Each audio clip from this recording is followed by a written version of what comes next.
Hey, how are you, buddy? Hey, brother. Hey, Howard, at the McCartney concert, you know when you were going to your seat right as the show was starting? Yes. I was the guy walking. Actually, I was standing in your seats. I was harassing Mel Karmazin for a little bit, telling him how great he is for signing you and everything. And then I walked back. That's not harassing him. That's good. That's complimenting him. Yeah, his wife was like, "What is this?" You know. But I'm walking up the aisle, and there comes the king of all media, and I went, "Howard!" And I patted you on the back. I'm glad you didn't shoot me. No, I mean, listen, I was happy to see you. In fact, I thought it was weird that... You remember him? I don't remember that, but I do remember thinking, gee, it doesn't seem... It's all I see are a sea of celebrities. I'm not seeing people who are subscribers. Right. And Robin's the nicest celebrity I ever met. She stopped her and Ralph. Ralph's a great guy too. They took a picture with me and my wife out in the street as they were. But Ralph's not a celebrity. Let's not call Ralph a celebrity. Are we at that point now? He's a semi-celebrity. Ralph's so funny. I mean, Ralph's such a fucking queen. What did he do now? He's a drama. I said to him yesterday because Mondays he comes over to pull my wardrobe together, lay out your clothing. Yeah. So Anyway, he's such a. I said to him, you know what? You're gay. I just realized. Why don't you come out to me right now? Because you're gay. He goes, well, why? I go, because you fucking carry on like a woman. What was he doing?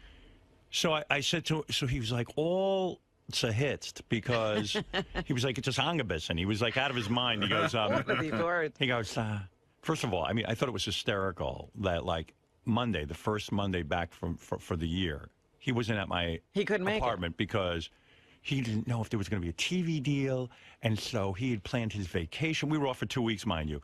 So I was at my mother's in Florida, and I couldn't come back because I didn't know if there was a TV deal. Meanwhile, you could assume that there was going to be a TV deal. The TV channels were renewed. Howard TV is back on the air. Not that it was off, but it's fine. His job is there. And let's say he didn't know. So you assume, what if I do have a job? I'll be back on that Monday. Just in case. There's a pretty good chance. And you know what? After all the years working for Howard, I won't leave him high and dry. I'll come in on Monday and discuss with him what maybe we'll do for the future. In fact, it might be a really good time to be there. And he hasn't had to be there since, like, the 16th. Right. 2 weeks off. He was at his mother's. But no, this guy's psychologically so fucking ill. Why didn't we test him? We should have, because he's so ill that he, like, couldn't show up on that Monday because he didn't know if he had a job. I didn't know, and I was booking this trip, and you had 2 weeks. Come that Monday and say to me, Howard, the TV channels have ended. What do I do for my career now? No, okay. So he's all fucking freaked out. Ralph, my dresser. His one job, show up and dress me. Someone even wrote me an email. He said, Howard, you're looking for these boots. The Burberry makes boots. They only make them in size 12, the pricks. I wish they'd go to 13. I'm a 13.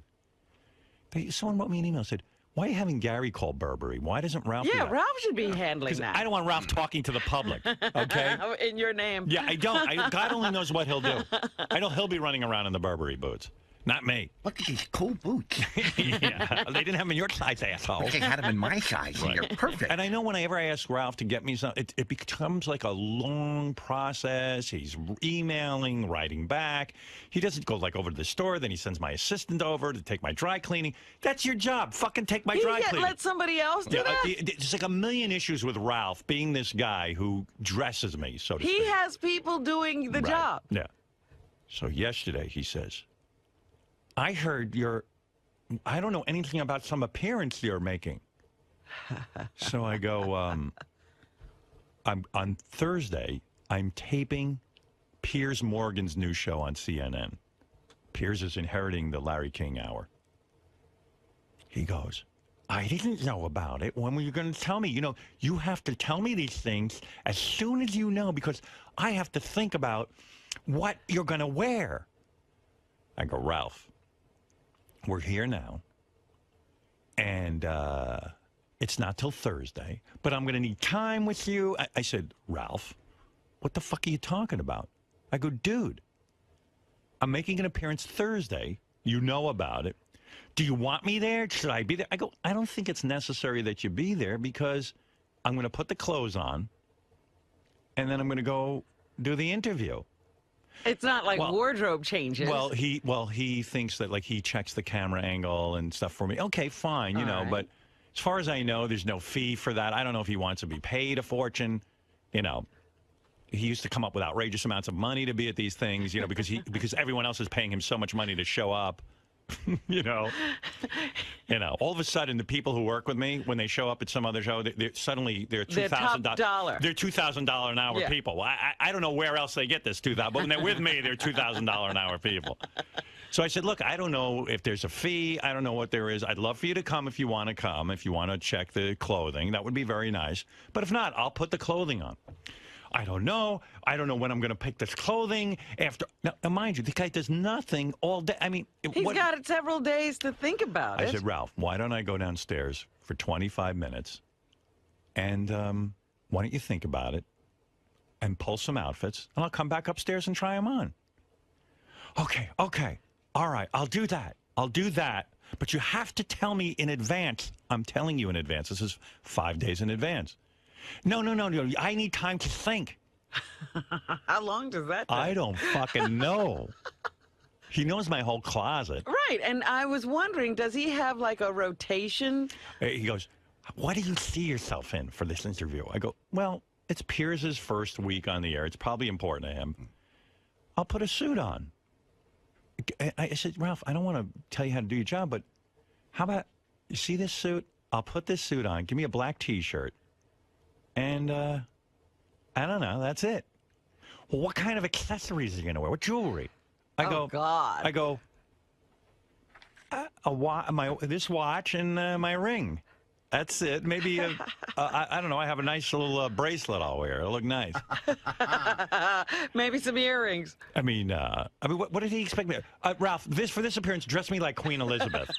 I need a tiara? Yeah, give me a tiara, and please go out and get the prettiest dress you can find. And so he was all hitched. He's all, I go, you're a fucking queen. I said, you gotta be gay. This is insane. This is crazy.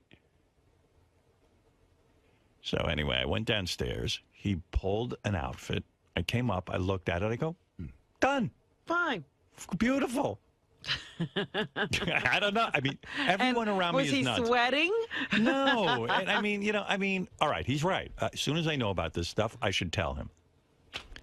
But don't go into a panic. I just thought we'd see each other on Monday. I'd say, hey, I'm doing this. And that would be the end of it. I don't know. It's not like you don't have clothing. And I do want him to put thought into it, but... But you have lots of clothes. Yeah. I think, he's been buying me clothes for the last 10 years for the TV show. I should hope you have some clothing. Yeah, I do. I don't know. I could wear the same thing on every talk show even. I don't care. I mean, I care, but... But it's not like you appear so much outside of the realm that, you've been seen in that. And he goes, well, what other appearances are you making? I'm hearing rumors of other appearances. Rumors. I'm on the fucking radio telling you what I'm doing. I said, Who told you that? I'm doing David Letterman in February. Is that enough advance notice? What day? I go, the 3rd. Like it makes a difference. It's February. This is January. So anyway, we straightened that up. But I said, you might be gay. I said, you don't realize it. So this is very gay behavior. This is like a queen. You're a queen. Yeah. You're a diva. So that was that. He said he wasn't gay, But I said, it's okay. I'll be your friend. I don't care. It means he doesn't have sex with men. Right. Not yet. Just because he hasn't acted on it doesn't mean he's not gay. No, he carries on. And I love him, and he's good at what he does, and I'm very pleased with his work. But, don't carry on like a maniac. Okay. I didn't tell you. He's yelling at me. You're keeping secrets from him. Yeah, well, yeah. Trying to trip him up so he can't do his job. He goes, do you want me there? I go, well, I'm just saying, look, I don't know if there's a fee, because he likes a separate fee. Right, what's your day rate? I took him somewhere one time, and he was dreaming of thousands of dollars for showing up. And I just said, look, dude, I can't have that. I can't show up suddenly, and you get these massive fees. It's embarrassing. You got to be reasonable. Yeah, can you produce other pay stubs where you were paid that much money? Yeah, show me these other jobs you get where you get that kind of dough. So I'm just like, You know, if you wanted $100, $200 or something, okay, fine, but I'll pay you that. But I don't need to pay you $2,000, $3,000 to show up at the Larry King show. It's crazy shit. And Wednesday's my birthday, and Beth was taking me out to dinner for my birthday with my daughter Ashley. But now they're predicting a blizzard. I thought the snow is supposed to start tonight and then go till around noon. Like 14 fucking inches. Yeah, noon on Wednesday or something like that. That's what they're saying. 14 inches, they're saying. So. You don't know if you'll get to do that? I was born on a blizzard, so it would make sense. See? Well, then you should go out. You went out that night. That's right. And so. But that's bumming me out because, not because it's my birthday, I like, you know, having dinner with Beth and my daughter, and that's going to fuck all my plans up.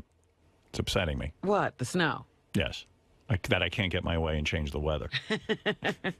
Well, I'm racing the snow today because I have to take my cat down to Philly. Because...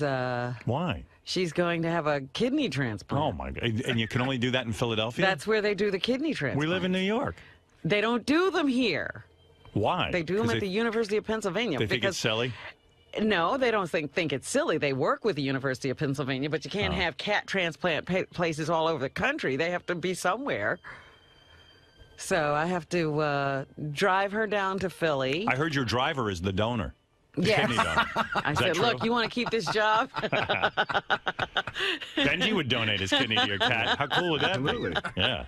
I did something nice for Rob. No, so we're trying to get her down there before the snow happens because she's starting to fade. You know, so it's time to get it done. You're a better pet owner than I am, and I thought I was pretty good. But what? You wouldn't take your cat to get a kidney transplant? Well, Beth would. I don't have to. You know, I've got a wife who would do that. My wife goes all the way out to Staten Island every week to take care of Bianca. Yeah. Because they have the best bulldog expert in the world there, whose name is Dr. Kinnear. Who's fabulous. How much does a cat transplant cost? Kidney transplant? A lot of money? Yeah, a lot of money. Couple of grand? Couple? How much? Give me a number. I think and I don't know what there are other extraneous costs, I suppose, around it, but $15,000. Oh my! And the cat is about this big. And how old is this cat? 6. Oh. Young cat. Well, and the cat will have a holy fucking Christ! I'm just picturing all the email I have to sift through after you say that. What did the cat actually cost to get, Robin? The cat cost about $700. Wow. What is it, one of those rare furless cats? It's not furless. It's a Cornish Rex. Wow, 15 G's. And is the cat on dialysis now? No, the cat has never been on dialysis, but yesterday I found out there is dialysis for animals. You want me to get rid of the cat for you? Get out of here. I love this. This cat is one of the sweetest animals you could ever meet, so she's an angel. All right. And she's so little, I'm worried that, you know. They're probably going to kill somebody else's cat, though, to get that kidney. No. I have to adopt the cat that donates the kidney. Oh, my goodness. Oh, my God. Oh, you mean some poor cat has to give up his kidney? Well, how else are you going to get a kidney? I don't know what they do. And then I have to become the proud owner of that cat. Jesus. Good for you. Well, what the hell? Easy come, easy go. I was having lunch with Mel Karmazin yesterday, and he said, I wish they would charge you $30,000. Why? And so that you'd be indentured to him for the rest of your life. No. His logic was, if they charged you $30,000, then they could actually give somebody who can't afford the operation for their pet. Because some people's cats wind up dying because they can't afford it. And they won't do it unless they can afford it. Well, you're a good person. No so I was like, oh, thank you, Mel. You want him to charge me double. Admit it, too. Most people, you wouldn't pay $15,000 for their kidney transplant, but for your cat, you'd do it. I would pay for a kidney transplant for a person I knew. I know my cat. I don't care. Robin the Gazer? Yes? May I ask you about your cat? Oh, yes. So, Robin, your cat is under. I hope you're sympathetic. I am sympathetic, but I am sympathetic to your plight and your cat's plight. But my poor baby. Does that seem like an exorbitant amount of money to spend? I know you have the money. It's your money. These are specialists. They train for a long time to do this. It costs a lot of money to have a staff and an operating room and all the specialists it takes to perform this operation. What do you think it's going to cost? These are human beings. Well, they are human beings. Yes, and they're the ones I'm paying. But it's a lot of people will argue it's for a cat. A lot of people view. Well, why do you think they're there? To help animals. Right, and they have worked on cat transplants. They have a whole department that's devoted to transplanting kidneys in cats. So don't act as if I'm the only one doing this. But a lot of people view it as if, you mentioned the cat you probably bought for around $700, and this operation is worth $15,000. A lot of people don't view animals and people equally, so that'd be like buying It's certainly not equally. It would cost a lot more to transplant a kidney in a human being, I'm sure. But as far as spending that much money on And nobody would say not to do it on any human being. Right, so you're saying that you view all creatures equally. Like, your cats are just as important to you I'm as... not saying I view all creatures equally. I'm saying that I love my cat. My cat is young. And any shot at prolonging her life, I would take. It doesn't matter that this money, hypothetically could be spent on humans or to help. That's the argument that I'm hearing around. Well, the argument is that it could be, but it wouldn't be. Because it's not a logical argument, because that's not the case right now. Right. I spend money on humans too. It's not as if you're denying. So don't be ridiculous about I'm only spending money on a cat or I'm lavishing money on a cat that I should be lavishing on other human beings. I do a lot of giving of money to human beings and supporting family and friends. So stop it. So it's a false argument or a premise. It's a specious argument. It's not an argument anyone should even have. All right. Well, I think the real issue at hand. Good luck to your cat. I hope everything works out well. Thank you. There's some intern running around here. All the guys were freaking out over that. She's hot. She's like a supermodel. Blah blah blah blah blah. I haven't seen her. I haven't seen her either. So then someone says, "Well, it's Tim's niece." I go, "Oh, what happened?" And plus, working around here is crazy because this Tim's niece. She was offered an internship at the Cosmo Channel or something. Poor girl, moved over to New York to work at the Cosmo Channel, and then they just tell her, "Oh, we made a mistake. We didn't have an internship. We're not ready for you for a month from now." Oh, so she's like, "Well, I just moved." So Tim, I guess, got her an internship with us. But meanwhile, the weird thing is, I go, "Oh, I didn't know Tim had a niece working here," and then someone said to me, "We hear it's not even Tim's niece, but he goes around introducing her as his niece." Oh, gee. And it's really just a close family friend. But he's calling her a niece? Yeah, and I think that's just the weirdest fucking thing. I don't call anybody a niece who isn't a niece. Either you're my niece or you're not. I have a niece who probably be like... I mean, it's a real family connection. It's a blood relation. Right. Or a marriage relation. It's not you made up, I'm a niece. Can we make it a niece. Can we make it against the rules to call someone your niece unless you're having an affair with them and you don't want anyone to know? Or you're or they're really your niece. Tim, what is with that? That it's like you're going around introducing this girl as your niece. She's not your niece. It's not your brother or sister's kid. Where is he? I'm looking for Tim now. I don't even know if he's here yet. No. Where's his niece? She's here. Let me say hello to her. Yeah, evidently everyone's in love with Tim's niece. Who isn't his niece? Well, we got to find out. Maybe she can tell us what this relationship is. I guess Tim's friends of the family, the parents, and somehow he's thought of as like an uncle. But I don't know if she called... Oh. Hey now. Hey, how you doing? This is Brooke. I heard you're hot. Oh, wow, you did? Yeah. What? Why does Tim call you his niece if you're not his niece? What's happening here? Well, because I'm like his niece.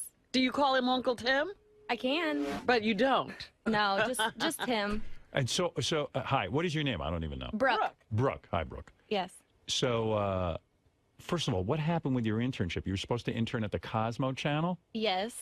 The dates got mixed up, so...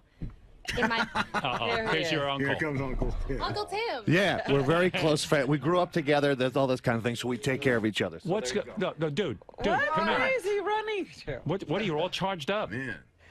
Why do you call her your niece? Because our families are very close. We watch. Tim, it's juvenile. She's a nice girl. You say this is a good friend of mine, who's whose daughter, a good friend of a daughter. Or we've something. grown up together. You didn't grow up with our her. Families. She's 20. You're 100 years old. What are you talking about? No, Where are you going Tim, now? I'm trying to have a dialogue with you. I'm busy. This is Ask the Program Put Director. on a headset and let Brooke have the mic. Right. Okay, no, go ahead. No, Gary, I can handle this. Thank you. Howard's in charge. He's done this before. So how do you know her? You're friends with her father? Our father, her mother, we were neighbors. We grew up together. Are you in love with her or something? Yeah, I'm in love with her. Really? Absolutely, Can't talk. I ran down the hall. He's going to have a heart attack. Yeah, right. All right, calm down, take a deep breath, and then answer my question. All right, here's the question. All right. Brooke. How do you know Brooke? Our neighbors. We were neighbors together. Not her, but her uncle. And we're like family together. Her real uncle. Right, her real uncle. We're like family together. So she didn't, like her parents, you don't even really know her parents that well. You know the I uncle. know her parents well. Oh, I you know her the parents. Right. But it's the uncle you're really And friends her brother's with. in Afghanistan. So she's never called you Uncle Tim. She's never ever addressed you as Uncle Tim. And then she comes here, and then you go, this is my niece. And did you think he's like this weird, creepy guy who's going around introducing you as his niece? No. Of course not. And don't you feel obligated? Wait, Tim, don't run out of the room and let her near the microphone. Okay. Don't you feel it's weird that this guy's running around saying this is my niece when you're not his niece? Oh, no, not really. No? No. We're like she family. can't say it. We spend the holidays together, so we are. We're really like family, but if there's a So figure he's weird. like, it's like an uncle. Yeah, our families are always together. We're always, And then she introduced herself to the other interns as Tim's niece. Like everyone's pretending that this is Tim's niece.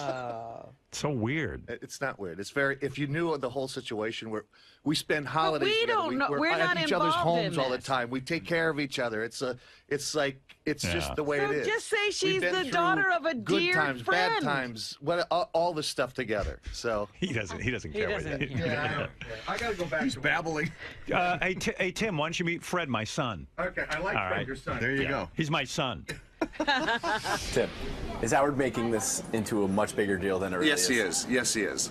It's a very sweet, kind, loving thing that he's turning into this ugly, tangled web. Why do you think he's unable to see that families can be so close that they can actually call? Because he's he's a social cripple, I guess. I don't know. Do you think he'd be making this big of a deal out of it if she wasn't so attractive? Probably not, exactly. So, Brooke, what happened? They promised you an internship. They gave you a date to come to New York. Where do you live? Yes. You're from I live in Texas. All right, you live in Texas. So they said to you, you have an internship at the Cosmo Channel. Yes. Come here, and you'll begin your internship. On January 3rd, and I did. And then a couple days before I got here, they told me, you're not going to start on January 3rd. And I was like, okay. And so... When were you supposed to start? In the a month? 31st. Yeah, so I was here 4 weeks early. Oh. Yeah. Which is unbelievable. But it's awesome, though, because I'm here. Well, you're here, right? You're here at our channels. Yeah. But it's weird. This place is weird. I'm telling you. Yeah, like, that's not a good thing. you don't say to a young girl, "Come here from Texas." What are you, a college student? Yes. So how come you're not in college? I mean, how? Well, I'm getting credit for this. Oh, you get credit for this, and Yes. you don't even have to go to college. You just hang out here. Exactly. Boy, what a mistake I made going. What is this college thing where you just get to hang out? All I know is I went to Boston University. There was no hanging out. Yeah, I had class almost every day. I love it. So how are you supporting yourself while you're here? I saved some money. Yeah. How'd you make all this money? Well, believe it or not, I have a little cupcake thing I do on the side. I make cupcakes. Oh. Yeah. You bake the cupcakes Yes. and you sell them yourself. Exactly. So that's how I got a lot of my money to come here, too. How much money can you make a week baking cupcakes and selling them? Well, I got a pretty good amount to get started here for a month. I mean... So what is it, like a lot of dudes who want to get in your pants probably buy your cupcakes, right, because you're hot? No. It was actually a lot of just like parties, like the holidays or different things. I so. see. Like catering kind of thing? Kind of, yeah. Are you living at all with Uncle Tim and Aunt Pam? No, actually, I'm living in New Jersey. Oh. I'm trying to live in New York City. Uncle Tim didn't I need a offer you- roommate. Uncle Tim didn't offer you his place? Yeah, why aren't you living with Uncle Tim? Yeah. Oh, because I'm going to do my own thing. Boy, imagine making cupcakes. These must be good cupcakes. You bake them in your house, and then you go around. Where do you sell them? Well, I used to work in a hair salon, so I was kind of had a little network group there of people who bought them from me. And just you bugged your fellow workers and said, please buy cupcakes. Please buy cupcakes from me. I'm going to New York. Wow. And how much is it for a cupcake? Well, I did them by the dozen because I don't have like a shop. So I did them by the dozen. They were like $24 a dozen. $24 a dozen. Yeah. And you made enough money to live here in New York while you're not in college. Exactly. Wow, all right. Very, very industrious. Yeah. Yeah. All right. So just a reminder, you're not Tim's niece. Technically, no. Okay. That's what I wanted to know. All right. Thank you, Brooke. I don't know what's up. He's like, our families are together all the time. She lives in Texas. She lives in Texas. I don't. Is Tim from Texas? No. No. He's from Minnesota, and then he was in the Midwest. I don't know how he ran into her. The whole thing's weird. You know, older men who hang out with young girls say, "This is my niece." Right. I don't think any of that's going on. I know that. She seems too nice. But the thing is, he keeps saying our families are all... I don't think he's involved at all. I think some members of his family are with these people, Tim, and he's not. Well, maybe she doesn't. She goes to college in Texas. She's not from Texas. Maybe she lives. Maybe she lives somewhere else. Yeah. I don't know. Texas. She's from... Huh? So how does Tim know her if she's from Texas? I go in a cycle. Yeah. Yeah. I don't mean to be suspicious, but I am. It's weird. The whole thing's weird. That cute girl, that's not like you're not having an affair with her, are you? Oh, stop. All right. So then if she's from Texas, you're never in Texas. My neighbors in Philadelphia across the street. Yeah. That's okay. Okay. All right. We lived across the street for 15 years. I've been with our families have integrated like we celebrate holidays together. So she's in Texas most of the time and would come in on holidays? But she comes in on holidays. And she you're comes calling her your niece? during the year. That's fucking weird, dude. So you see her a couple and my of times kids a call year. her them uncle. It's the same thing. It's Your like kids call her uncle? No, her family, the same thing. It's just like we're all integrated. We've been together. You know, we've all adopted each other. It's just. Yeah, but she's in Texas. How many times could you have seen she her? comes up 4, 5, 6 times a year, and she spends a long period of time. And she's your niece. Well, that's I mean, No. her. Can't she just be a close family friend? Why do you have to Her be your uncle niece? passed. I did the eulogy at the funeral. The whole it's we all live together. We all hang out together. You never see that. No, not when they live in Texas. You don't hang out with her that much. You see, I see her. Weird. I see her at every family gathering, Man. every wedding, every funerals, every big deal. birthday. I see. It's not enough to make her your niece. Well, we all help each other. We all work together. We all. Okay. It's a commune. Okay? It's beautiful. All right, there you go. Weird, man. Exactly. Robin's more your niece. Hey, I than didn't her. start it. I didn't start the whole thing. It just happened that way. All right. All right. All right. Well, keep your eye on her. She's very attractive, and there's a lot of perverts around here. Yeah, I don't know why you'd let her in here. If you Why care would you? about it. Yeah, if she's your niece. This is the last place you'd bring her. Well, the thing is that she came all the way up here, and I mean, she's no, it's terrible. It's why do they do that? What's going I don't on know. around here? I don't know. What the fuck is wrong with them? It was so this is had to get her doing something. So What type of business are they running here? Wow. Tim's niece. But your JD's putting the moves on her already. JD? Excuse me, I'm Tim's nephew. All the guys were joking around. They want to know if she's met Uncle Tim's assistant yet. Jared? Oh, right, yeah. She looks like Jennifer Beals, his niece. Yeah, a little bit. Yeah. Which ain't a bad look. Tim, do you think this is going to be a big distraction until she actually goes to the Cosmo channel? Yeah, because Howard seems like he's not going to relent on this for like the next 3 weeks, probably. I hope not. I hope he continues on. Make her a star. Sell her cupcakes. It's true. Brooke. Yes. So is Howard completely misunderstood here?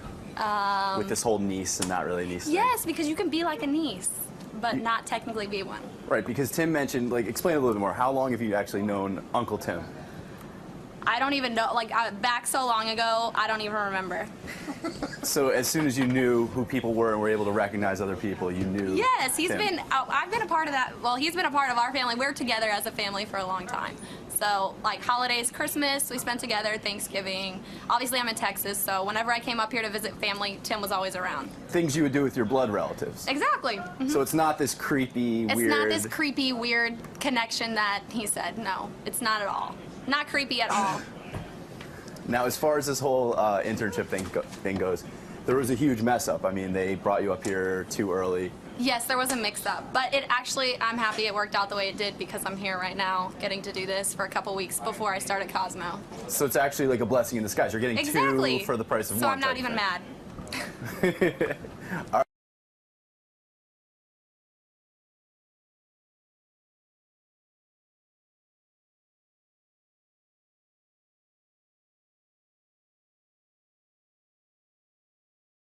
Pineapple Express, my new movie, and I feel good. I have no secrets.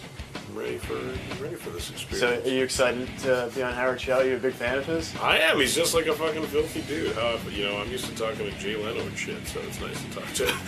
Be a little different. It must be a little different, yeah. Someone who I actually find like really hilarious. So that'll be good. Cool, man. All right, have fun in there today. Thank you, sir. All right, Seth Rogen is the star of the moment. His movie Pineapple Express made $22 million this Still weekend. behind Dark Knight. Still, yeah. There he is. That's the guy. Hey now. Hey now. All right. How you doing? I'm great. Now, when you have a movie coming out like Pineapple Express, and you wrote Knocked Up, right? I did. I executive produced it. I helped write it, though. I wrote Superbad. You wrote Superbad. Yeah. You helped write Knocked Up. Yeah, and Pineapple Express. So when you got two movies under your belt that have done real well, are you nervous for the weekend when they're supposed to call you and tell you how the movie's doing? I get a little nervous. Luckily, these movies are pretty fucking cheap on the grand scale of things. Like, what does Pineapple Express cost to make? Cost $26 million. That's with all the advertising and everything. The advertising's separate. They usually they spend about the budget of the movie on advertising. Right. So let's say like $50 million altogether. Okay. And we've made like $43 million like in the last 5 days. So That's like fabulous. We're out of the fucking woods. Thank God. I mean, if I made like Batman, I'd be paranoid. I mean, obviously they made a shitload of money, but is it scary to get in the movie business? I mean, because you fuck up and it's like all your friends don't want to know you. They laugh at you. They don't want to know me anyway. I was a fuck up before I got into movies, but it's Yeah, how did you get into movies? I mean, because it's crazy. You smoke a lot of weed, right? Yeah, I smoke weed. You smoke weed like every day of high school, right? Yeah, every single day of high school. So when you write a weed movie, because I saw the movie, I laughed my ass off. I thought it was really funny. Do you smoke weed still?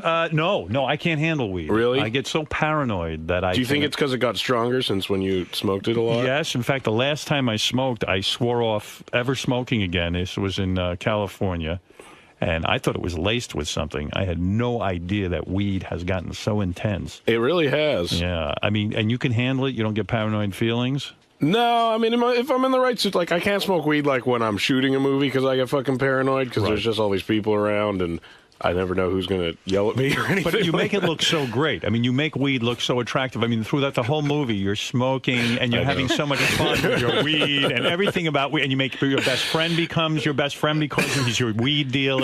Exactly. And he's having a great life. It's not like there's anything bad about it. Are you worried you're saying to the kids out there, kids, weed is the answer? I'm not worried about that at all. I think it is the answer. I'm encouraging that message. The best thing is he's like a 30-year-old guy who's dating a high school student. Yeah, exactly. I think that's also the answer. I think you should smoke weed and date high school girls. She's cute as hell, too, the chick in the movie. She's hot as fucking shit. Her name's Amber Heard. I recently heard she's a lesbian. I don't know if it's true or not. Someone told me that. I think that could be like her public, like Lindsay Lohan, like she's riding the coattails of that. But I met her at when we were doing the movie. What's funny is she was dating like a 35-year-old guy, and she didn't get that that was the whole fucking joke. Wow. And I felt bad for the guy because he was there, and all day we're shooting the scene, and we're just like, man, I'm such a cretin for dating this young girl, and he's fucking standing there the whole time. He didn't care. But then I ran into her a few months later, and she was dating Crispin Glover. And I was like, wow, like that's weird. That's the weirdest fucking end of that spectrum you could possibly go to. Crispin Glover gets hot chicks like that? He gets the hottest chicks ever, Crispin Glover, and it's because he's a fucking weirdo. I don't know why it is. And by the way, you're starting to become a sex symbol. Does that freak you out? It is a little weird, I guess. I mean, it's funny that the interns here all argue over. We have a thing where you have to sign a release when you come in. And the interns present the releases? If they're a fan of a particular star who's coming in, they get to do it. So two of the female interns were arguing, I'm going to hand them the release. No, you're going to hand them the release. And they were both really pissed off if they didn't get this. The other one got to hand me the release. And they were both really into you. I mean, and they're hot chicks. It's great. It's I know it's bullshit. It's still fresh in my head how I really do. You still got the same girlfriend, right? I do have the same girlfriend. How many years you been with her? Over 3 years. Over 3 years. And it's great. You know, I can honestly say it's a wonderful relationship, but it's fun. I mean, you haven't fucked anyone outside of I've not. I couldn't. But you're starting to get a little crazy, aren't you?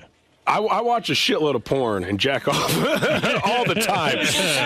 And porn is that much more satisfying now because then I'm like, maybe I could actually fuck this girl. It kind of brings the fantasy to a new level. Before I felt bad. I was like, I could never fuck these girls. But now I'm like, I could fuck the shit out of these girls. So I still jack off, but it's changed the whole mindset of it. Off is a whole new experience. It's become so obtainable. So you ever jack off to Carmen Luvana? That's who I jack off to. She's great. Yeah, she is very hot, Carmen Luvana. She takes it in the ass. She does. She takes it right in the ass. She is a trooper.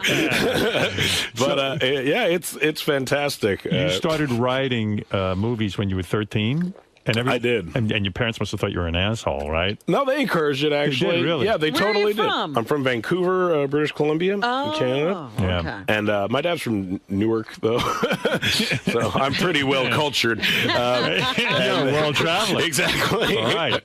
But, yeah, they were encouraging. So were the tough years 11 to 13? I mean, were those years? It was a turmoil that day. When you smoke as much weed as you do, isn't that bad for your lungs? I mean, do you have any coughing? I don't. Well, I used to smoke like a shitload of cigarettes as well as a shitload of weed, and I quit smoking cigarettes like 2 years ago. Right. So I'm still up. I'm still up on the grand scale of things. I can see, like, my girlfriend, God bless her, doesn't really give me shit for smoking weed and being stoned kind of in general, but she's kind of beginning to be like, maybe you could get a vaporizer or something like that. Maybe you could eat weed food. But I'm trying to lose weight, and I was telling her I was like, but all weed food's like cookies and brownies. I can't do that. Yeah. It's funny, though, because when you're smoking this weed in the movie Pineapple Express, I got to tell you, I mean, you make it look very attractive. You really natural. They also make it look like you can smoke like they're just puffing and puffing and puffing away on a joint. Like you have really bad things going on in this movie, and you guys smoke through it, and there's no problem. I cannot get my head together when I smoke. I can't, I mean, a lot of the notion came from, like, me and my friend Evan sitting on the couch being stoned off our asses and being like, what if someone tried to murder us right fucking now? What would we do? And I mean, because it does play off of the paranoia. I always know you smoke too much weed when you hear someone go, like, did you hear that? Like, as soon as, like, the did you hear that start fucking coming around. Do you ever worry now that you're too baked to really have a big Hollywood career? In other words, that, okay, you've got the hits going. Now you're starting to feel the pressure. The movies are making money. You're starting to become a player in Hollywood. Maybe you're saying to yourself, maybe I can't smoke weed anymore. Yeah, do you want to stay in this particular genre, or do you feel like you at some point want to branch out? I feel like I could. I mean, I hear Harrison Ford smokes a lot of weed. He's fucking branched out like a motherfucker. But he doesn't advertise it. It's true. He doesn't talk about it. The girl who made Knocked Up With You, Katherine Heigl. Yeah, Katherine. Was very critical of the movie afterwards. She said the movie was sexist. Yeah. The notion of sleeping with me is so appalling that it's sexist. Did you enjoy making the movie with her? I did enjoy making the movie with her, and she and it was kind of shocking, I think, that she took never this had any objection while you were working. And we're like super collaborative. We just ask everyone, "What's your opinion? What do you think?" We improvise all the time, so like people can really put in their 2 cents. And she didn't say a fucking peep. Yeah, she didn't say a word about it. And then after the movie's over, she went off. I think she just kind of likes to. Is she a flake? Talk. She turned down her Emmy nomination. She did turn down her Emmy nomination. Bizarre. That is weird. You're pissing on the industry. I've submitted myself for Emmy nominations. I'm not even on a fucking television show. Right. Well, you were in Freaks and Geeks, weren't you? I was. Right. But so is the best thing that happened to your career hooking up with Judd Apatow? Is he the guy who mentored you? Yeah, I mean, he gave me my first job on Freaks and Geeks. I mean, I was in Vancouver when I was cast on Freaks and Geeks, so he literally plucked me from high school. How did you know from high school you wanted to be an actor? I didn't. I did stand-up comedy. I knew I wanted to work in comedy. I knew. You were doing stand-up comedy in high school? Yeah, I started when I was 13. No kidding. Writing and comedy at 13. Yeah, writing and comedy. And I just, it just became clear that, you could be funny for a living, As soon as that... I would see stand-up comics and television and shit, and I was like, oh, well, if you can fucking do that instead of getting a normal job, who in their right mind wouldn't try to do that? Do you have tapes of your act when you were 13? I do, yeah. You do? I would like to hear that. Next time I'm here, I'll bring some for you. Yeah, that would be great. I have a super thick Canadian accent. It's pretty funny, but... I was pretty good at it, you know, and it was it seemed very obtainable stand-up comedy. It seemed like I could do it, you know. It was something you had an aptitude It was something, and it seemed like there was a clear progression to kind of making a career out of it. But then the end of high school, I wasn't going to graduate. I basically dropped out. Right. So I decided to start auditioning, and I auditioned for Freaks and Geeks. So not only did you start writing at 13, you dropped out of high school. You're incredibly successful. Yeah. And I smoke weed all day. Yeah, I mean, you're not a role model. I'm not.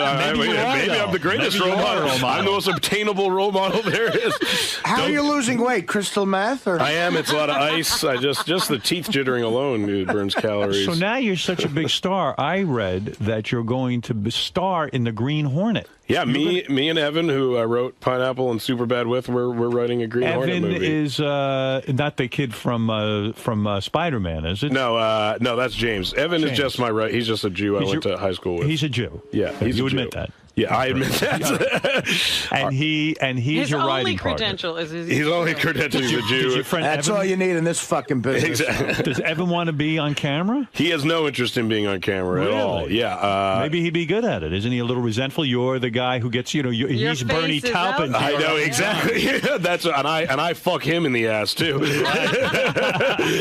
we try to emulate that relationship to the fullest of its potential. He doesn't want to. Actually, whenever it's time to do press, he shaves his facial hair in a really distracting pattern so that the Sony publicity people don't want to put him on camera. I see. It's a pretty good strategy, actually. So you're the front man of the writing. I'm the front man. I'm I'm the elder Are you judge. writing Green Hornet together? We are writing Green Hornet together. Is Green Hornet a now, comedy? is Green Hornet gonna smoke pot? And Green Hornet will not smoke pot. That's what the green is. Exactly. Green. I mean, it's not. By the way, Elton originally John does not comedy. fuck Bernie Taupin in the ass. No, Bernie's please, let's straight. straighten that out. Dirty straight? Okay, for the Just so record. you know, I'm just saving the lawsuit. Record. A little giant lawsuit. Yeah, well, I don't Me know. and Taupin- Someone there is getting fucked in the ass. Exactly. Someone's fucking someone in the ass. I don't know. There's shit on a dick. So wait a second. The Green Hornet. One thing I say about superhero movies. Yes. Is that the reason I love Batman, the reason I love Spider-Man, I love all these movies, is because they treat him seriously. In other words, the superhero is a real hero, and you believe that this could actually happen. Yeah, I mean, we're trying to do that, but we feel like a lot of those movies ignore a lot of the funny shit that would happen if you were doing that, and we're just, I mean, we're not, trying to, we're not making like a Starsky and Hutch kind of like goofy reimagining, but we're, the thing about the Green Hornet is he has this sidekick, Kato, who's also like his personal assistant and also like saves his ass 90% of the time and then goes and like fucking makes some coffee at the end of the day. So what we found amusing is just kind of this relationship between this hero and his sidekick and this guy and his personal assistant. And they kind of, and that's basically what we find funny about it, is just kind of this relationship. But aside from that, but the action, we want it to be like a big, crazy fucking action movie. You have a lot of action in Pineapple Express. Yeah, we love action. A lot of shooting, a lot of killing. It's a lot good. of chasing. Yeah, I was talking to Fred about this too, because this is before my time, I guess, but in the Pink Panther movies, is that a parody of the Green Hornet? The Green Hornet, yeah, it kind of is a parody of the Green Hornet. Yeah, I didn't realize that. I thought there was just like an original. The two of them are fighting the whole time. Peter Sellers and Kato. Right. So I'm excited about the Green Hornet. Thanks. I think it's going to be good. Did you start shooting I love it? the Green Hornet No, TV show. we haven't started shooting it. We're like looking for a director right now, which is a pain in the ass. That's hard Are to you find busy, someone. Howard? I'll do it, exactly. motherfucker. What Give do me you the do? fucking script. I'll fucking do it. You know what's funny, Howard? Frank Sebastiano. I have to tell you that you're not in Canada right when I was growing up. Right. But so the first time I saw you was in Private Parts. Like I had never seen. I'd heard your name, but to me you were like a movie star, which is a really which in retrospect is a weird thing. But that was like my first taste of you was as a movie star, and it was pretty interesting. And I thought like, wow, what a great. I'm just a movie star that hasn't made another film. Exactly.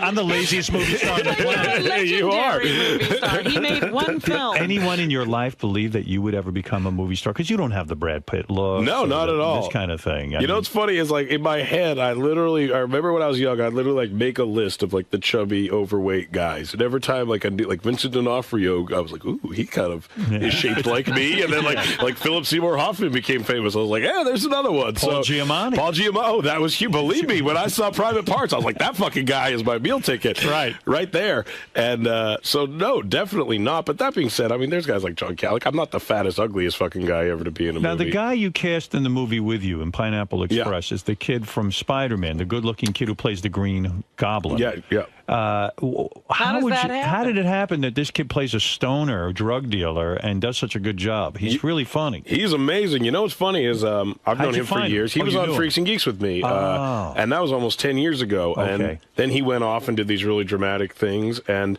did you always say in your mind, I want to be in a stoner movie with this kid? No, not at all. I assumed he would never fucking talk to me again. Yeah. He's worth billions of dollars. Right. And no, we sent him the movie, actually, and we wanted him to play my role, and I was going to play his role, and that's how we wrote it. Right. And then when he read it, he was like, well, I'd rather be the goofy stoner guy. I'm always like the leading man. I never get to be this other guy. Right. And then since he's way more famous than me, exactly. Well, I never get to be the I other know, guy. and since he's way more famous, I'm like, well, you get to be funny and handsome. Great. So now let's think about this. You're super successful. I imagine you're a multimillionaire. Am I correct? I might be today. You're damn right. Your parents must be amazed. They must be so proud. They're thrilled. They take my money and spend it. And your girlfriend, TV writer Lauren Miller. Yes. You met her before you knocked up Success. I did. Come on. You're going to want, you know this success is going to go to your head a little bit, and you're going to have to take your penis out for a stroll. When do you think it's going to happen, Howard? When will it happen, Howard? That's want to be honest? It will happen during the filming of The Green Hornet. Is that when it will happen? It's going to happen this afternoon. I mean, day 33. If the interns are fighting over you at this exactly. point, no man can. How old are you now? 26. 26. Oh, forget it. I'm pretty fucking lame sexually. Like, to me, sex is not like something I really aim for. Seth, bang one of our interns. Come on. Why don't me and Artie start a relationship? Are you lame sexually? You know, Jimmy Kimmel used to give me that same kind of. Really? Vibe. Yeah, he kind of seems like an asexual type. I'm guy. definitely not asexual. Right, but you're into it. But I know. I mean, it's not. It's not worth, really ruining any aspects of my life for sex because it won't be that fucking great. Do you think you're going to ask this girl to marry you or something? I might. Some of my friends are getting married. I don't know. But I honestly don't believe, I'm not like a big marriage guy. I think marriage is kind of fucking bullshit. Me too. I don't like kids. Me too. I don't think I ever want fucking kids. Well, I have kids and I'm getting married. Exactly. I can say I like it, but I'm good. No, I love my kids. You'll come around. Don't worry. Really? Yes. See, can he have your kids? That's the one thing. You can have my kids. I can have your kids. I'm a great influence.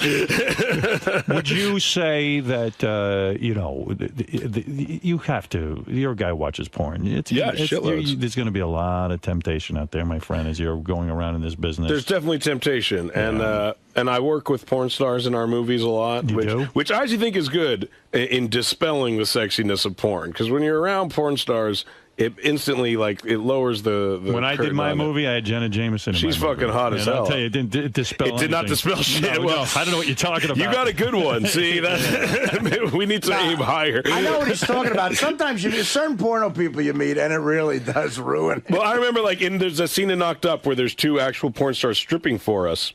Right. So I got to have a whole day of a porn star stripping for me, and I remember, and this was a porn star I've jacked off to thousands of times, and as she's stripping for me, I could see, her asshole hair. And I was just and I remember just thinking, see, there you go. The rumor has been, the myth has been dispelled, It's not as sexy, you don't think of the asshole hair when you're masturbating. No, you sure But when you don't. start dating the girl, that's where you're dating the asshole hair. What is the strategy?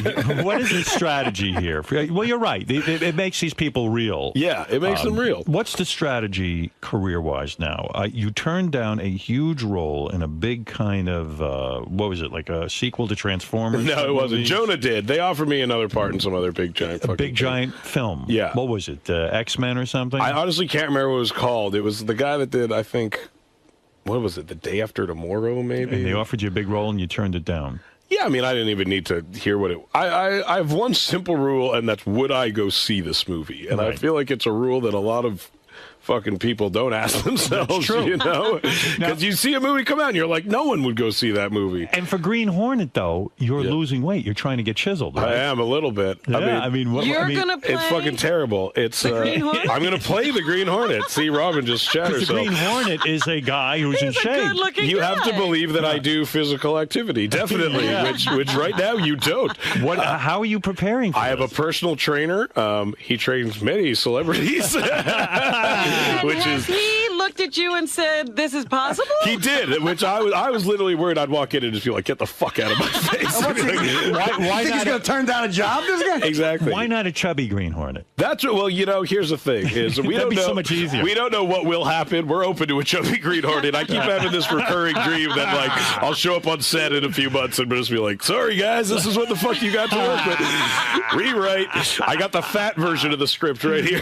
Oh man! Might as well keep it handy. So is this hurting you? I mean, I think you're on a special diet. Yeah, tell us The diet fucking sucks. It's you. Are you smoking weed through this diet? I am. I get real stoned before I work out every day. Really? That's hard, man. It is. It numbs my brain to it all. That's the thing. I don't even know what I'm doing. Have you developed a muscle? I've developed one large muscle. Wait a second. So, did you wake up in the morning? First thing you do is you smoke some weed. Sometimes before I go work out. Before you go work out. Sometimes. Do you have great weed now that you're rich and famous? I've had good weed my whole life. You have. How did you manage that? Even when you were, I'm from Vancouver. There's great weed in Vancouver, and I've lived in LA a while. So you slowly settle on your guys. I found my guys. Is there weed like Pineapple Express kind of weed? I mean, Pineapple Express is the greatest weed ever. That's the premise of the movie. There is weed like that. There is. Yes. It's out there. Wow. And when you say you smoke weed, do you smoke the whole joint before you work out? No. You smoke 3 hits off a joint? Oh, yeah, I'll have a couple hits. Couple of hits. Do you own a bong? Do you have a bong? I do own a bong. I don't love the bong, I got to say. To me, the bong, I spill it all the time. Yeah. It's a mess. Although I did win the High Time Magazine Stoner of the Year, and the award is a bong. Have you ever dabbled with harder stuff, or it's just pot for you? I've done other drugs kind of throughout, you know, my life. Coke? I tried it. Shrooms? Oh, I did shrooms a lot. LSD? Never did acid. Hash oil? Oh, yeah, I've done hash oil. Ecstasy? I've done ecstasy a couple Coke? times. You asked me that already. Say it again. I did it once years ago. It was New Year's. Does it count? But pot's your thing. Yeah, I've settled. I have. Ever try heroin? No. Where did you come Only from? in my balls. Would do Yeah, that? exactly. Only in the dick. I was just about to blow a joke in the movie, and I'm just not going to do it. Oh, okay. That there was that special joint. I just wondered how. Yeah, exactly. Did Robin say you were just about to blow somebody? No, the cross joint she's talking about. The cross joint. That's something I would actually smoke in high school. We actually did that. I rolled. That was a riot. I rolled that cross joint that we smoked in the movie, and so you'll take a couple of hits off some weed, and then you go to your training session. Now, I find pot makes me very hungry to the point that I have to just keep eating and eating and eating.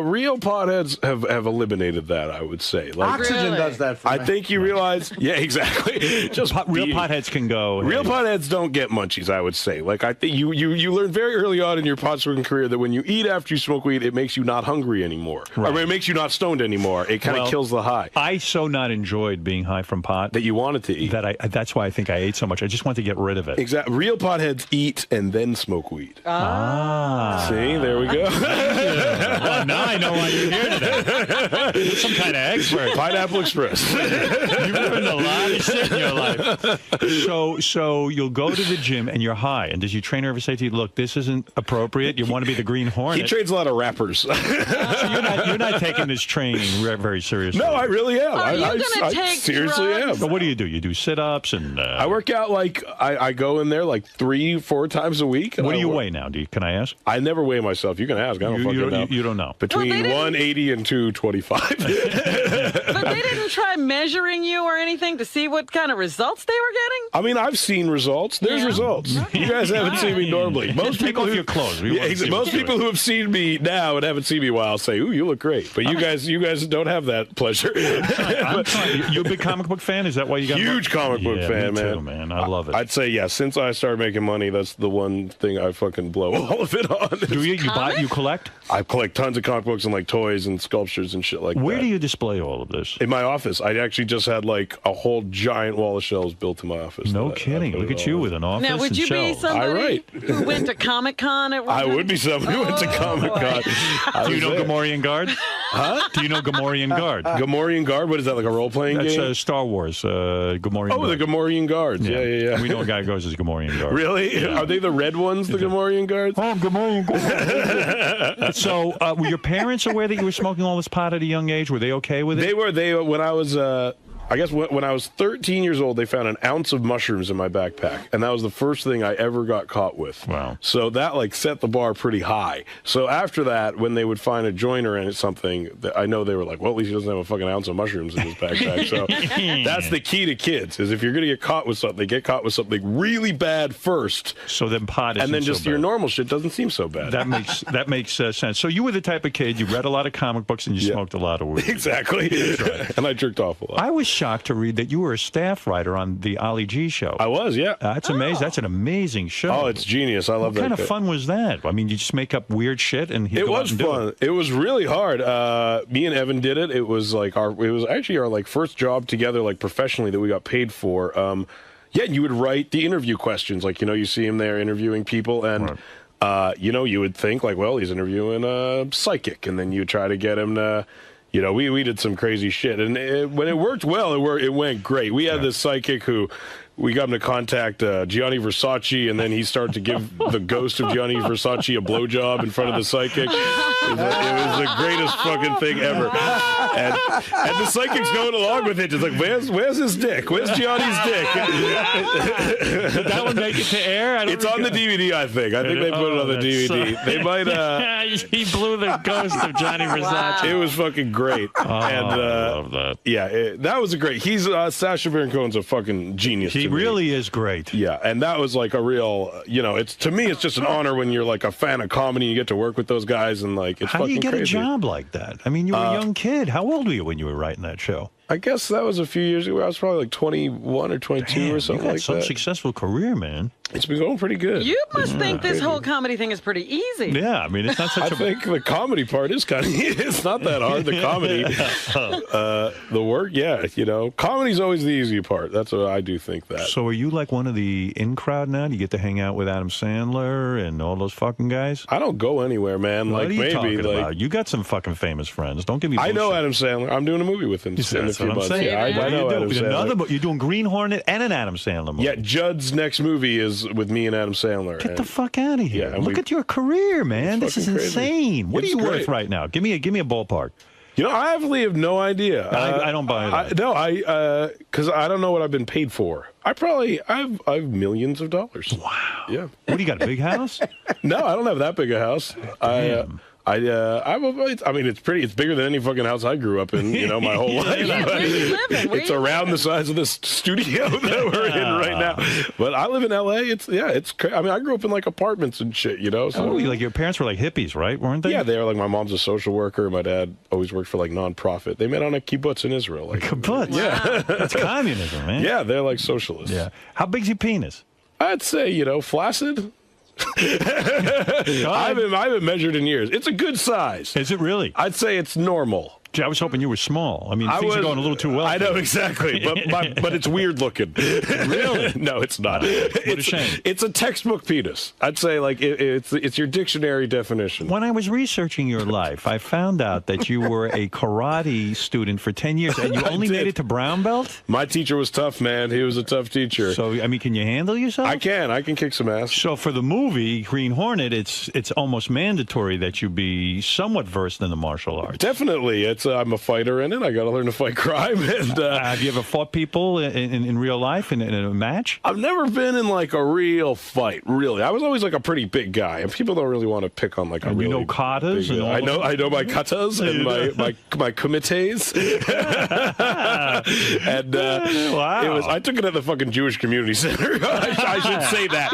I don't want to make it seem like I'm in like a dojo in fucking Japan somewhere. Yeah, right. You had a Jewish karate. I was at the Vancouver Jewish Community Center. Wow, all right. Well, I can't believe it. He was Japanese, though, I think. He could have been Japanese. You're doing well, man. Look Thank at you, this. sir. All right, so let me understand something. You had, this is your third movie, your third major film. Mm-hmm. Okay. This one's a hit. I mean, okay, you didn't beat Batman. Well, yeah, That's tough. I don't want to beat Batman. Were you bummed out? No, I don't fucking care. You don't care. We're already the biggest weed movie ever. Right. Bigger than Cheech and Chong. Were you a fan of the Cheech and Chong weed movies? I was, but Up in Smoke grossed like $42 million. Like in 5 days, I think we've made more than every weed movie's ever made. Who primarily goes to see the movie? Even though it's rated R, I imagine kids go see it, right? I hope so. I mean, that's what I think 9-year-olds should go. So Sisterhood of the Traveling Plants, they got a lot of our ticket sales, I think. So this is good, man. Life is good. It's fucking great. I'm psyched. Any shitty stuff going on in your life? No, not really. I'm trying to think. My girlfriend wants a dog. I don't. That's about it. Be careful. You going to give in? I don't want to. I really don't think I will. Why don't you want a dog? Oh, we just travel all the time. It's just so why is she looking to complicate things? She just everything's too good. See, she's not pressuring you to get married? No, not at all. Yeah. You use a rubber with your girlfriend? No. What do you use? She's on the birth control. Oh, she is? Yeah, it's great. So you don't have to. You don't even have to pull out. No, not at all. I like to just because I come on myself usually. I like to feel my own love. Aren't you afraid? You like to come on yourself? You're the only guy I know. I like put it on my belly. Aren't you afraid that your girlfriend is secretly going to get pregnant? Yeah, I mean, she could skip a couple of pills because she's the last person in the world that she does not have a maternal bone in her body, like in the best way. She wants a dog. But if I'm her, I'm looking at you and I'm saying, look, I don't want to lose you. Yeah. I'm in love with you. Oh, so she's now got a scheme? She knows I don't like babies that much. She knows my baby is not reason for me to stick around. You will leave her if she has a baby. You keep that fucking rat. You could raise that fucker. You don't want that kid. I don't want that kid. You like your life. You want to smoke weed. You want to hang with your friends. Do you have a bunch of male buddies you hang out with? Yeah, I have the guys that you see me in movies with for the most part. And you don't seem bitter at all. You don't say to a guy like Sandler, hey, Sandler, where were you when I needed you? How come now all of a sudden you want me? No, not at all. I mean, that's fucking crazy. How did Sandler approach you about being in a movie? Well, Judd, it was through Judd, but I've known him for a little while. I mean, he's friends with Judd. I've known him throughout the years. What kind of movie is it? It's about, we play stand-up comics. Oh. And it's kind of like Judd's other movies. It's like a kind of relationship dramedy. I don't fucking know. Cool. Should be a good one. Well, it sounds great, man. You're doing very well. Yeah, Thank you, it's an exciting life. Yeah, and I love the movie Pineapple Express. I really enjoyed it. Thank you so much. I'm so glad you liked it. I could just sit and watch people get high and like act stupid. Yeah, I'm sitting here Yeah. thinking about some of the scenes, and it makes me laugh because they were just so ridiculously stoned. It's people getting, that's what I like. It's just stupid. It's really great. See Seth Rogen and Pineapple Express in theaters now. When you write a film like this, is it hard to explain it to the studio? Yeah, no, we wrote this movie in 2001, and it took a really long time to get made because they're just like, it doesn't sound like a good idea, you know? Like, I acknowledge that. Like, you tell people, I was doing the commercials for it, and, I thought the commercial just sounded like, I said, oh, it's these two guys who get high, and then they have to run away from it because they can be traced through their drugs. And, you know, it's hard to really explain. It is, and I get that. You know, like, there's two types of movies I always think. Like, ones you can pitch to people and ones that you can't, and you just have to write. And, like, this is definitely the ones that you can't pitch So you got people. to make this because the other two were so successful, they finally said, you know what, this fucking guy seems to know what he's doing. Exactly. I think they just realized, like, someone's going to fucking make it. We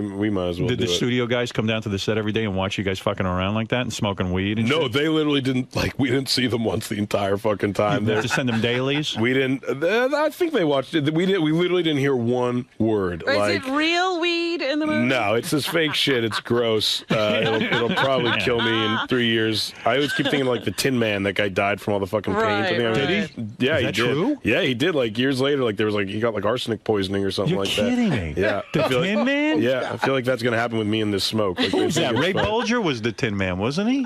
Bulger was a scarecrow, I think. Yeah, right. Who was the Tin Man? Tin Man, you don't know because Ray Milland? Who was Ray Milland? Ray Milland wasn't Was on it it, the was Tin it? Man Jack, the guy who burned up in a fire? Who was Jack Cassidy or something? The guy's name was Jack Haley. Jack Haley. Yeah, man, I didn't know he died from the paint. He died from the fucking paint. Wow. There And all you those go. munchkins probably too. That's Those back when munchkins were horribly mistreated. Also, they didn't test anything back then. What is that fake pot they give you? Who knows what that I is? have no fucking exactly. It could be fucking asbestos. I have no idea what And I it is. imagine with all the outtakes and everything, you're smoking up a We storm. smoked thousands of those things. It's gross. The whole thing's gross. You'd come home at the end of the day, you're like working in a fucking coal mine. It was disgusting. All right. Yeah, and I think movies are easy. You know, being an actor's really hard. A lot of people don't appreciate that. Fake weed. We have to smoke fake weed all day. What is it, Fa Fa Flo I Fly? hate to be a dick, but I'm just looking up. Jack Hanley died of a heart attack. Fuck you. Yeah, A paint-induced heart attack. It was the lion who died from the mega. The lion died from Yeah. I hate the internet for that fucking reason right there. Ever since the internet came along, I'm wrong about everything. You get called out. You know, yeah, in the old days, no one could challenge No one would you. know. I would have been right. Let me go take a couple of phone calls. This is Seth Rogen, the star of Pineapple Express, soon to be the Green Hornet, soon to be in an Adam Sandler movie. Look at this guy. He's doing it all, and I'm happy for him, you know? Thank you. It's nice to see a nice guy who's, you know, you don't have to be so goddamn pretty. No offense. I mean, you're prettier than I am. I don't care. Ed, go ahead. You're on the air. Hey now, brother, how you doing? Hey now. Yeah, I just want to say that I'm a real big fan of Seth, and yeah, I thought he was really, really funny. And you, me, and Dupree. Thanks. When you were stealing that box of porn, man, I laughed my ass off. Oh, well, thank you, sir. All right. Ed, Alex, you're on the air. Howdy do. Good. Hey, Seth, and how you doing, Howard? Hey. Hey, Seth. Hey, how do you feel about like the Robot Chickens and the Wonder Shosens and those kind of shows? I like those shows. Robot Chicken's funny. Wonder Shows funny. How come I don't know this? Am I an what old is fart? this all I mean, I am an old fart, but Their shows on Adult Swim on the Cartoon Network. They're really funny. That Xavier Renegade Angel's funny too, I think. Yeah, I don't know Wonder that. Chosen is the most racist show in the world, like, but it's so great because it's like, you know. It's It cool, is. But That's not why I like it, though. Hansie, go ahead. You're on the air. Yo, what's going on? Two things. First, Pineapple Express is one of the funniest fucking pothead movies ever. Hey, you love pot, man. Yeah, Hansie's a big pothead. How much pot you smoke, Hansie? What's it called? I once smoked 450 roaches one time, man. 450 roaches? At one time? Yeah, to myself on New Year's. It took me like 3 hours to break up. You know what's funny? I know so many guys who've done that on New Year's. It's so fucking. You're like the third guy I know who's done that. Hansie's like the guy you should just research for pot movies. Really? I mean, yeah. The fact that you knew how many it was so fast. Yeah, go ahead, Hansie. Seth, if you come to Toronto, man, we should smoke a big fatty, man. Okay, you're in Toronto? Do a lot of people offer you pot now? So, it is. They do, and it's great. I encourage it among listeners, yeah. All right, go ahead, Jim. Oh, hi. I saw Zach and Marie last night, and I was laughing my ass off. Oh, wow, great. And I got laid after that, too. What did he my see? My girlfriend had the giggles, so thank you for getting me laid last night. Thank you. He did, I did a Kevin Smith movie called Zach and Miri Make a Porno. Oh, okay. Actually, I wanted to ask you about that. That movie looked hilarious. Thanks. All right, Sam, go ahead. I don't know what the fuck his point is. Sam, go ahead. You're on the air. Hey now, Howard. How you doing? Hey. I got a question for Seth. Going back to his Freaks and Geeks days, a girl that's often, I think, overlooked is Linda Cardellini. Yeah. How awesome was she to work with? She was great. She's on ER right now, I think. Like half the Yeah, cast. she was wearing all the baggy clothes back in the days, but on ER, she's having an affair with John Stamos, and you see her in her lingerie. And she's super hot. She is pretty hot. Smoking, Howard. You got to have her on the show. When you were on a TV show when you're 13, you had to be getting laid back then. How old were you when you first started getting laid? I was old. I was like, I mean, if you saw Superbad, you'll know I didn't get laid that much. I didn't get laid till I was like 19, I think. I don't understand, though. You were on TV. I mean... Well, I didn't get on the show till I was 17. Okay. So there was a few years there. Jeez. It's hard, but like I was on a fucking show called Freaks and Geeks. It's not like I was on like Hot and Sexy, you know. But I mean, did you have any crazy? Still in Hollywood. You know, when you go to regular school and then all of a sudden you're in Hollywood and then you're, you know, you think. But I didn't go back to regular school after that. I see. Did you ever do anything crazy like three-way orgies or anything? No. You haven't had any fun. I know, it's crazy. I think about it. Did you smoke weed before this interview today? No, it's way too fucking early. You would have known. Let's go to Derek finally in Ontario. Hey now, how are you guys doing? Hey. Howard, first off, thanks for showcasing so many great Canadian talents. It's awesome to have you on, Seth. Congratulations on all your success. Thanks. Can you give a little insight to what happened on the MTV Movie Awards? You guys were smoking pot promoting the movie, but they pulled the camera out, and like, what the fuck happened there? You guys were on the MTV Movie Awards, I remember, and you were smoking, I guess, a fake joint, I assume. And they pulled really wide. Basically, you know, the joke was, like, everyone asked what we smoke, obviously, and we thought, you know, the joke would be, oh, we smoke this, it's fake weed, and then we smoke it and we pretend to get stoned. And it's a pretty fucking simple joke. And then we were about to go on and do it, and literally, like, 30 seconds before we were supposed to go on, they're like, you guys can't do that. And we were like, what the fuck? This idea's been around for weeks. So we just said we're going to fucking do it anyway.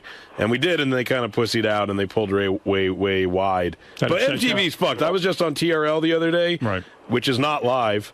And and we're about to go on, and so we've been there for like an hour, and they're prepping us, and we're literally about to go on in 30 seconds to talk about Pineapple Express, and they're like, okay, go on, and don't mention weed at all. Go. And so we go on, and just whether the question pertained to it or not, we made sure everyone knew to smoke a lot of weed before they went and saw the movie. Oh man, that's unbelievable. Fucking cocksuckers. Well, you got a chance. You got a chance. Kick Steve Langford right in the balls. Oh, I will. All right, let's go to BJ. What the hell's that got to do with anything? BJ, go ahead in Phoenix. Quickly, you got the last word. I hear a bong. I like it. BJ. Whoa, that's for you there, Rogue. Well, thank you, sir. Isn't that nice? I think we got a lot in common, dude. That's what me and all my friends do. Sit around and fucking watch movies and get stoned, dude. If you need anybody in a movie, holla back, Jack. All right, BJ. I think this guy's perfect for your next film. He's going to steal my job. Everybody go see Pineapple Express. I give it a big thumbs up. And I think it's important. If you did have children of your own, would you tell them it's okay to smoke weed? I couldn't tell them, though. If I did, they probably wouldn't. So that I would. What is the appropriate age to start smoking weed? I think like around 13. There you go. Words of wisdom. Yeah. So there it is. Pineapple Express. What can I say? Robin and I had a blast watching it. Thank you so much. I hope you get to see the rest of it. I will. I will definitely check out. It gets better. I saw the whole thing. Well, awesome, man. Yeah. Thank you so much. I hope I get a gold star. So how'd it go in there? You had fun? Yeah, it was great. I had a lot of fun. What is it about Howard Show that you like doing?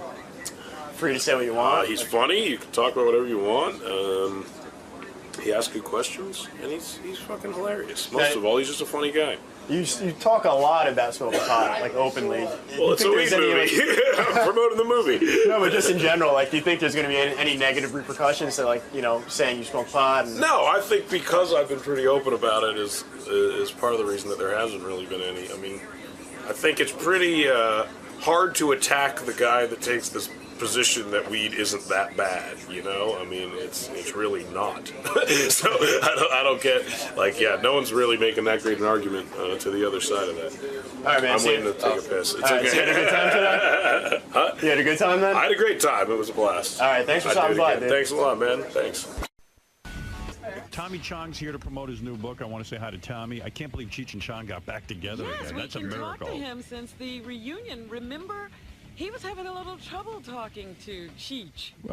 Tommy Chong is part of the famous comedy duo Cheech and Chong. They've been apart for years. Suddenly there's a revival. I don't know how Tommy and Cheech got back together, but we'll hear the whole story. There's a good guy. Tommy Chong. I love this guy. Big fan. Tommy, did Cheech and Chong make a lot of money? Yeah, we did pretty good. I mean, enough that, like, you and Cheech getting back together, was it a money-driven thing? He got divorced just recently. And then he called you. And a guy like Cheech doesn't. How you doing, Tommy?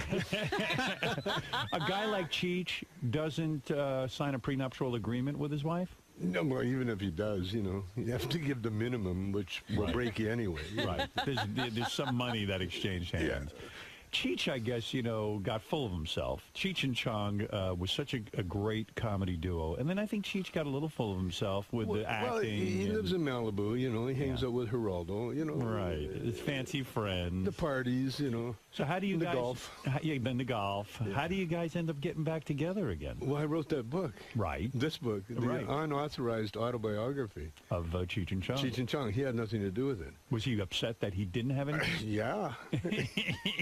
I mean, in other words, if there's a Cheech and Chong story to be told, you would think Cheech would be a part of it. Yeah. Right. Yeah. But you said, hey, this cat's not calling me, so I'll write the fucking book. That's right. That's right. You were there. You know everything that happened. And I'm the writer. Right. And so I wrote it. So he picked up the phone and said, wait a second, if you're telling my story... Well, more or less. More or less. What he did, him and his managers put a tour together. Right. And they offered me the tour, and I said... you know, I'll do it if provided, you know, my wife opens the show, and he said, yeah. Before that, he wasn't really thrilled to having my wife anywhere near the group, you know, really? The two of us, yeah. What was it like? I mean, how long had it been since you had any kind of communication and seen your former partner, Cheech? Well, we were talking about a movie just before I got busted. In fact, when I got busted, that ended the movie idea. He distanced himself. Yeah. But I mean, here you had a lot of bitter feelings. I'm sure he never visited you in jail. One time he yeah. did. I Yeah, mean, he came with Larry Charles, you know, the guy that was going to direct the movie. They came out one time, but Cheech was, you know, he wasn't too comfortable, you know, being around that kind of environment. You know? I thought he did say a few things when you were going through all the legal battles. Oh, he did. Yeah, he stood up for me, yeah. you know. So what is it like when you walk in the room and there's Cheech, and now you have to, I assume, put together your comedy show? You're going around doing live comedy now. Well, we did it. What was it like sitting in the room with him? It was incredible. It was incredible. It was incredible. It was like we'd been off for 2 weeks. Really? And you were able to jam? And it was fun? It was so much fun.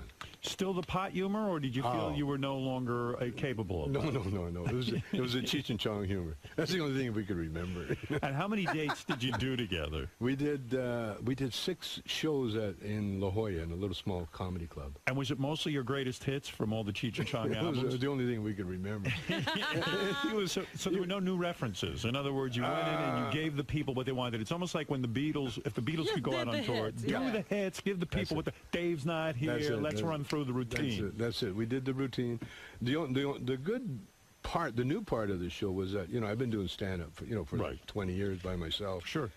And so to fill in, I would do stand-up. Right. And but my wife, Shelby, opened the show, and she did like 25 minutes of killer stuff. Comedy? Killed it. Comedy. No kidding. Stand-up comedy. And she was good. She was incredible. You love that wife. 6 shows. You must 6 shows. Now, wait a minute. The last is show she good, or are you she's just good. in love? Hey, he's in love. No, she's good. You can be in love all you want, but when you get on that stage, you're either funny or you're not funny. You can still be in love, but you know she's not working. You bring up your wife in your new book, of course, in the authorized biography of Tommy Chong and Cheech Marin. You say you met your wife while you were married to the other wife. Yes. So when you see this guy, John Edwards, you know, the vice presidential candidate and all that, when you see him in trouble, do you laugh at this guy for lying about all of this? Should he have just come clean? Well, his penis, you know, the penis rules. Right. And he won't say that. So any man, you know, like Clinton or anybody, the penis, you know, you just have to laugh at his penis. You can't argue with it, right? How long did you lie for? In other words, you must have lived the lie for a while. Oh, I lived it a long time. I lived it. Well, she was still in high school. Oh. And we were never. Your wife, who's now was in high school. Oh, you were waiting for her to get out of school. No, we were never. The reason we stayed together, we were never going to be together. Right. It was a plan. She said, you're married. And the reason she you know, we had our affair was that I was safe. You know, she didn't want to get involved with anybody. I'm a married man. She could, you know, come and go as she pleased. Right. And so we were never going to be together. Right. And then she got pregnant. Ah. And then we decided, you know, we didn't even think about getting rid of it. You know, we just said, yeah, we're going to keep it. So you had to go home and tell your wife. No. What? No. You kept it quiet? Kept it quiet. How do you do that? I kept 2 families. Oh, my God. Oh, you're one of those guys. Oh, yeah. You had 2 families. How long did you have the 2 families? Years. No shit. God, what a hero. Did you get, yeah, I mean. my wife, my ex-wife, finally got tired of it, and she knew. Oh, so she knows now. Oh yeah, they know. They know from the beginning. Right. They know from the beginning, but they don't mention. You know, you don't talk. As long as you don't talk about it, it doesn't exist. You see, and it might go away. You know, I mean. So should John Edwards have come out right away and just said, or you admire what he did? In other words, try to keep it a secret, keep a lid on it. Do you just have sympathy for the guy? And of course he's lying, but he can't help it. Right. Well, yeah, I mean, what are you going to tell the truth? Yeah, you know, I messed up. You know, you just have to. Well, my excuse, you know, like my first wife is black, beautiful Maxine Sneed, And so I just, my joke is that, I became so black I ended up marrying a white woman. But you've never cheated on this new wife? No. Well, not officially. Oh, my God. No. The love of your life? What happened there? No. There's a lot of high school Is kids that in the around. book, too? It's not the guy, it's the penis. I know.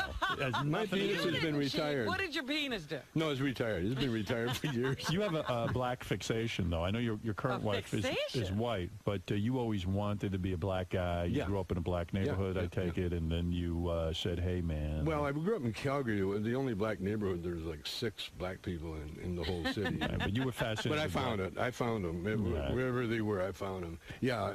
And when I got into it is to be a black man. Are you serious? You wanted to be a black man? Oh yes. In Canada, he was ready for it. In Canada, listen. If you're a black guy in Canada, you get the foxes of foxes. Really? Yeah. Because there's so few. Yeah, there's so You're few. a novelty. And you don't have to sing. You just have to be able to stand on stage to hold a microphone and make a noise or something. And all the girls would flock. Beetlejuice would get laid. Here we are celebrating the career of Cheech and Chong in this new book. And, you think about it, isn't it a miracle that a guy like Tommy Chong and a guy like Cheech Marin succeeded? I mean, how many comedians can really make and generate the record sales and the money and the stage money? It really is a phenomenal thing, right? Do you ever look back on it and go, how the hell did it all happen? Oh, yeah. How did you two find each other? He was dodging the draft up in Canada. He was the only Mexican I know that snuck into Canada. He had it all wrong. Yeah, and he actually became a landed immigrant for a while. Right. And then he met me, and I had a acting group going, and then the acting group broke up. He was dodging the Vietnam War. Yeah. So in a way, the Vietnam War, if it wasn't for that, you two never would have met. That's right. So you love the Vietnam War. Oh, well, for that reason. Yeah, sure. Why And we not? had a lot of material. And then, so when Cheech and I, when the other actors left, Cheech and I stayed together. We formed a band first. You were a musician. Yeah, and Cheech is a singer, somewhat. But you wrote the hit song Basketball Jones. Yeah. So I mean, you really know how to Cheech, handle, and you hung out with real serious musicians. You hung out with Jimi Hendrix. Yeah. And some of the big stars of the day. Tina Turner, did you hang out with? I'm a big, You didn't fuck her, though. You didn't see Ike, hit I was with a Ike. boot. He lent him a sneaker. Tommy was backstage, and I said, you got that sneaker. What size is that? As a matter of the fact, shoe, and the rest was history. I read a great story about how recently in the paper about how Basketball Jones came about. Didn't Jack Nicholson have something to do with that? Yeah. What is that story? He was driving Cheech and I to the Laker game, and he was impatient, so he was driving on the wrong side of the road on the oncoming traffic because he's Jack Nicholson, and he was passing all the cars going into the parking lot. And so Cheech was in the back seat, and every time Cheech got nervous, he'd sing and make up words for different songs.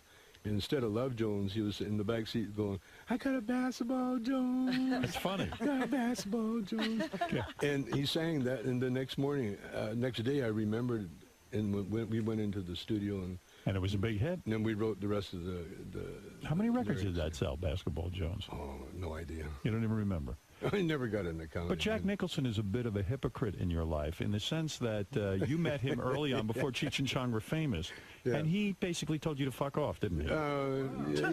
In a Jack Nicholson way. Where were you? Where did you meet him? At a party? It was at Lou Adler's house. Lou Adler was a big record producer. Yeah, and he was our producer. Right. And he discovered us, and we had I think we had a record out by then. Right. Dave's not here, but no one really knew who we were. Right. And so we were at this Lou Adler party, and everybody was there, like Mick Jagger, and I went into this room to smoke a joint, and John Lennon is sitting on the floor, and so I offered him a toke, and John, no, he had immigration problems, so he didn't want to smoke. Is that embarrassing when you go up to a big celebrity and say, hey, let's smoke together, and they turn you down? Not really. No. Yeah, it's understandable, Right. It was a big stinky joint. It wasn't a good, it was Not like the shit you get today. No, not like today. No. And then Rod Stewart walked in. Yeah. And he started messing with his hair, and I offered him a toke, and he said, no, his voice.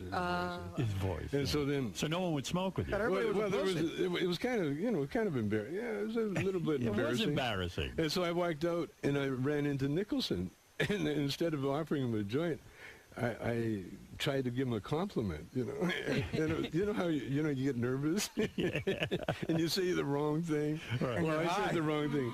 He just did a movie called Last Detail. Right. Yeah. And he's just staring at me, you know. And he never had his dark glasses on. He's just looking at me. And I said, hey, you know, I really liked you in that movie. I said, you know that scene where you're combing your hair, like you comb for about an hour, you know? And I says, did you improvise that? I said, because it was amazing, because you don't have any hair, and you're combing it. And what did he say? He says, excuse me. Just walked by me. And just, so here you were at the beginning of your career, and you know, you were sort of a pariah. I mean, here you are, this hippie who, you know, smokes weed all day. Nobody would smoke with you. And all these so-called wild boys, they're all shying away from you. Oh, totally. You were too wild for them. Totally, man. It's a fabulous life, man. It really is. Yeah, if anybody watches Laker games, Lou Adler is the guy who's always sitting right next to Nicholson. Right, that's the guy. They're best friends, yeah. Yeah, he made a lot of money, didn't he? Oh, Lou, oh, yeah. Yeah. And he married money, too, you know. Yeah. And a lot of acid in your past, of course, because, I mean, hey, Cheech and Chong, I mean, it's the drug guys. Yeah. But you describe, you got off acid. You used to take your kids to the movies while you were on acid. Just one time. Is that irresponsible? Are those kids' movies so bad you got to take acid? I thought it would be a good trip. You know, it was... what was the movie? What was the movie? Thumbelina? Thumbelina. I know, I read the book. Thumbelina. Yes. You gotta take acid. No, I thought it would be a good one to trip on acid. But the story is this grown woman is going to marry a rat. That's right. That's trippy enough. And we're sitting, my wife and I are both tripping, and we're looking at, oh no, she's going to marry a rat. And then it was in the ghetto. It was get away from that rat. It was in the ghetto. And the theater was like in the afternoon. It was kind of a ghetto theater, and they had all these little kids running up and down the aisles like rats. They were running up and down, and so we freaked. This was your first wife? No, this is second wife. This is Shelby. Wow. This is Shelby. Wow. And this is our little girl. Oh no, the first wife would never go there. No acid with my first wife. Did your first wife really not understand the whole Cheech and Chong thing? It was just something she just didn't get. No, she didn't get. Yeah. Really? When to be married to you, you'd have to get what you when I came home as a comedian, you know, like I left as a musician, and when I came back as a comedian, She was like, I didn't buy into this. No, she said, and then I brought Cheech home with me. Boy. This is my partner. I brought Cheech. He slept on the couch. We're both unemployed. The Mexican guy on the couch. Yeah, and she said, "Sorry, you're going to have to go." Yeah, and so I left. You could understand why the wife wouldn't understand that. But it was nice. You know, I had nothing when I left. If she actually supported me and Shelby and I, you know, just giving us food money and let me use her car. She was nice.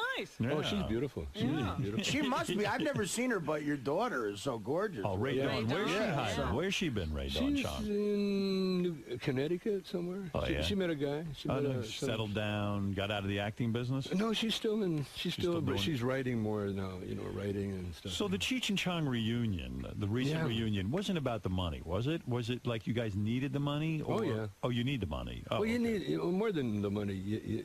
We needed. Cheech needed his title back, you know. Right. Cheech of Cheech and Chong, you know. Right. He was Cheech with the art collection or Cheech the golfer.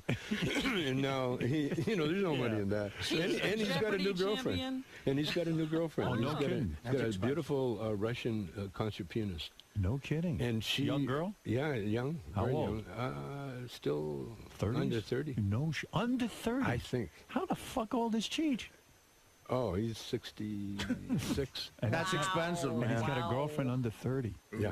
Son of a bitch. Yeah. Wow. Well, he looks Does like... he have any kids? He looks like what? He's worn out. Oh, God. He's got that look like, I got to go home and, I don't know. Wow, but I mean... Service her, I don't know. That's young stuff. But does he have kids? Because they might be older than her. Probably. Do you get jealous when you see Cheech with the young? I mean, I know you love your wife. But you don't. I'm at the age you don't get jealous. You get curious. You don't get. It looks like more aggravation than it's worth. You just want to see the video. Does Cheech have to do like weird shit with her, like go do stuff, and because he's got the young wife? Well, no, they got a different kind of relationship now, and like I've just gotten back into that world just recently. Right. So I really, I'm not really that. You mentioned well-versed. You mentioned in the book you vacationed in France and you went to a nude beach and you got a boner on the beach. Oh, that's not what you're supposed to do. They always say you're not supposed to get a boner on a nude beach. It's not cool. Again, the penis rules. Yeah, right. You tell your penis. How long ago was doesn't this? the sign at the beach say no boners? How long ago was that? It was in the 80s, early 80s, like 81. So you go on the nude beach, you with your wife? Oh, yeah. Yeah, and she's nude and you're nude. Yeah. And then there's all these nude women walking around. Oh, there's thousands of them. And you quite naturally get a boner. I would get a boner. Oh, yeah. Yeah, but who are these guys who go there and then pretend like they're not excited by this? Well, we're all in the water. Gay guys. We're all in the water. You see guys in the water. Because this is like you could write a whole book about this, just about that subject. Yeah, because how you do that? Every time I'd read one of those nudist magazines when I was a kid, that was before porno, they'd say, listen, it's a faux pas to get a boner. And I'm like, how could you control that? There's naked women around. Well, one way is you look at the ugly ones, Yeah. That helps. Or guys, look at guys, and that helps too. There's a lot of ugly fat nudists, and you're always amazed, right? I mean, like, why would you be nude with that kind of physique? That's why, because they like to expose themselves. Did it turn you on that other men were looking at your beautiful wife? Did that turn you on? I have to ignore that part. You do? I'm more concerned looking at what's out there. But when she gets naked, aren't you a little protective? You're like, hey, I don't want anyone looking at my wife. No. You don't care. I mean, you're cool. You're a hippie. You really are a hippie, aren't you? Yeah. You're like, hey, come on, we'll all be naked. Yeah. And you must have a big schlong if you're willing to get naked in front of people. If you were small, you probably used to have.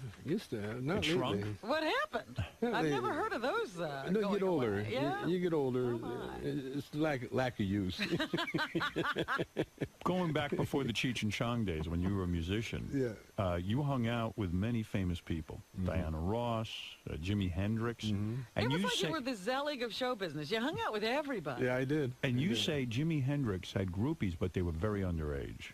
Oh, yeah, he had crazies. They're not groupies, they were crazies. Crazies. So it wasn't his fault they were hanging around. They just found him. Oh, yeah. I mean, he attracted everybody. How old were the girls he was banging? Oh, who knows? But they were young. I really don't know. He was more of a junkie when I knew him. Right. He was more into nodding out than he was. You never messed with that stuff. You never got into heroin. No coke. I've seen too many casualties. Right. Jackson 5 you hung around with? Yeah, we discovered him. You discovered that? Everybody now has discovered the Jackson 5. No, we really did. No, Diana. Gladys Knight. No, Diana Ross discovered us. Right. Is that true? The Supremes came down to the club we were playing at, and she saw us, and she called Barry, who she was doing a thing with. Right, yeah. And Barry flew to Vancouver and signed us on the spot. And then forgot about us. Then we had to pack up and make our way to Detroit. But then we got on the road after I did the song "Does Your Mama Know About Me?" We're on the road, promoting it, and we played in Chicago at the Regal Theater. Is it there? Because you guys in your movies, and that's where we found the Jackson 5. They opened for us. Oh wow! And and you told people about them? No, we took them. Bobby Taylor actually had them stay at Bobby's house for a month before the Motown hierarchy song. Does it make you sad to see what had happened with Michael Jackson? That he's kind of like a freak. I've known Michael ever since. When he was a little 10-year-old kid, standing in a little box, combing his hair in the dressing room. And I've known Michael really. I've known pretty intimate. I knew him. He was at the top of his game when he was that age. Yeah. Right.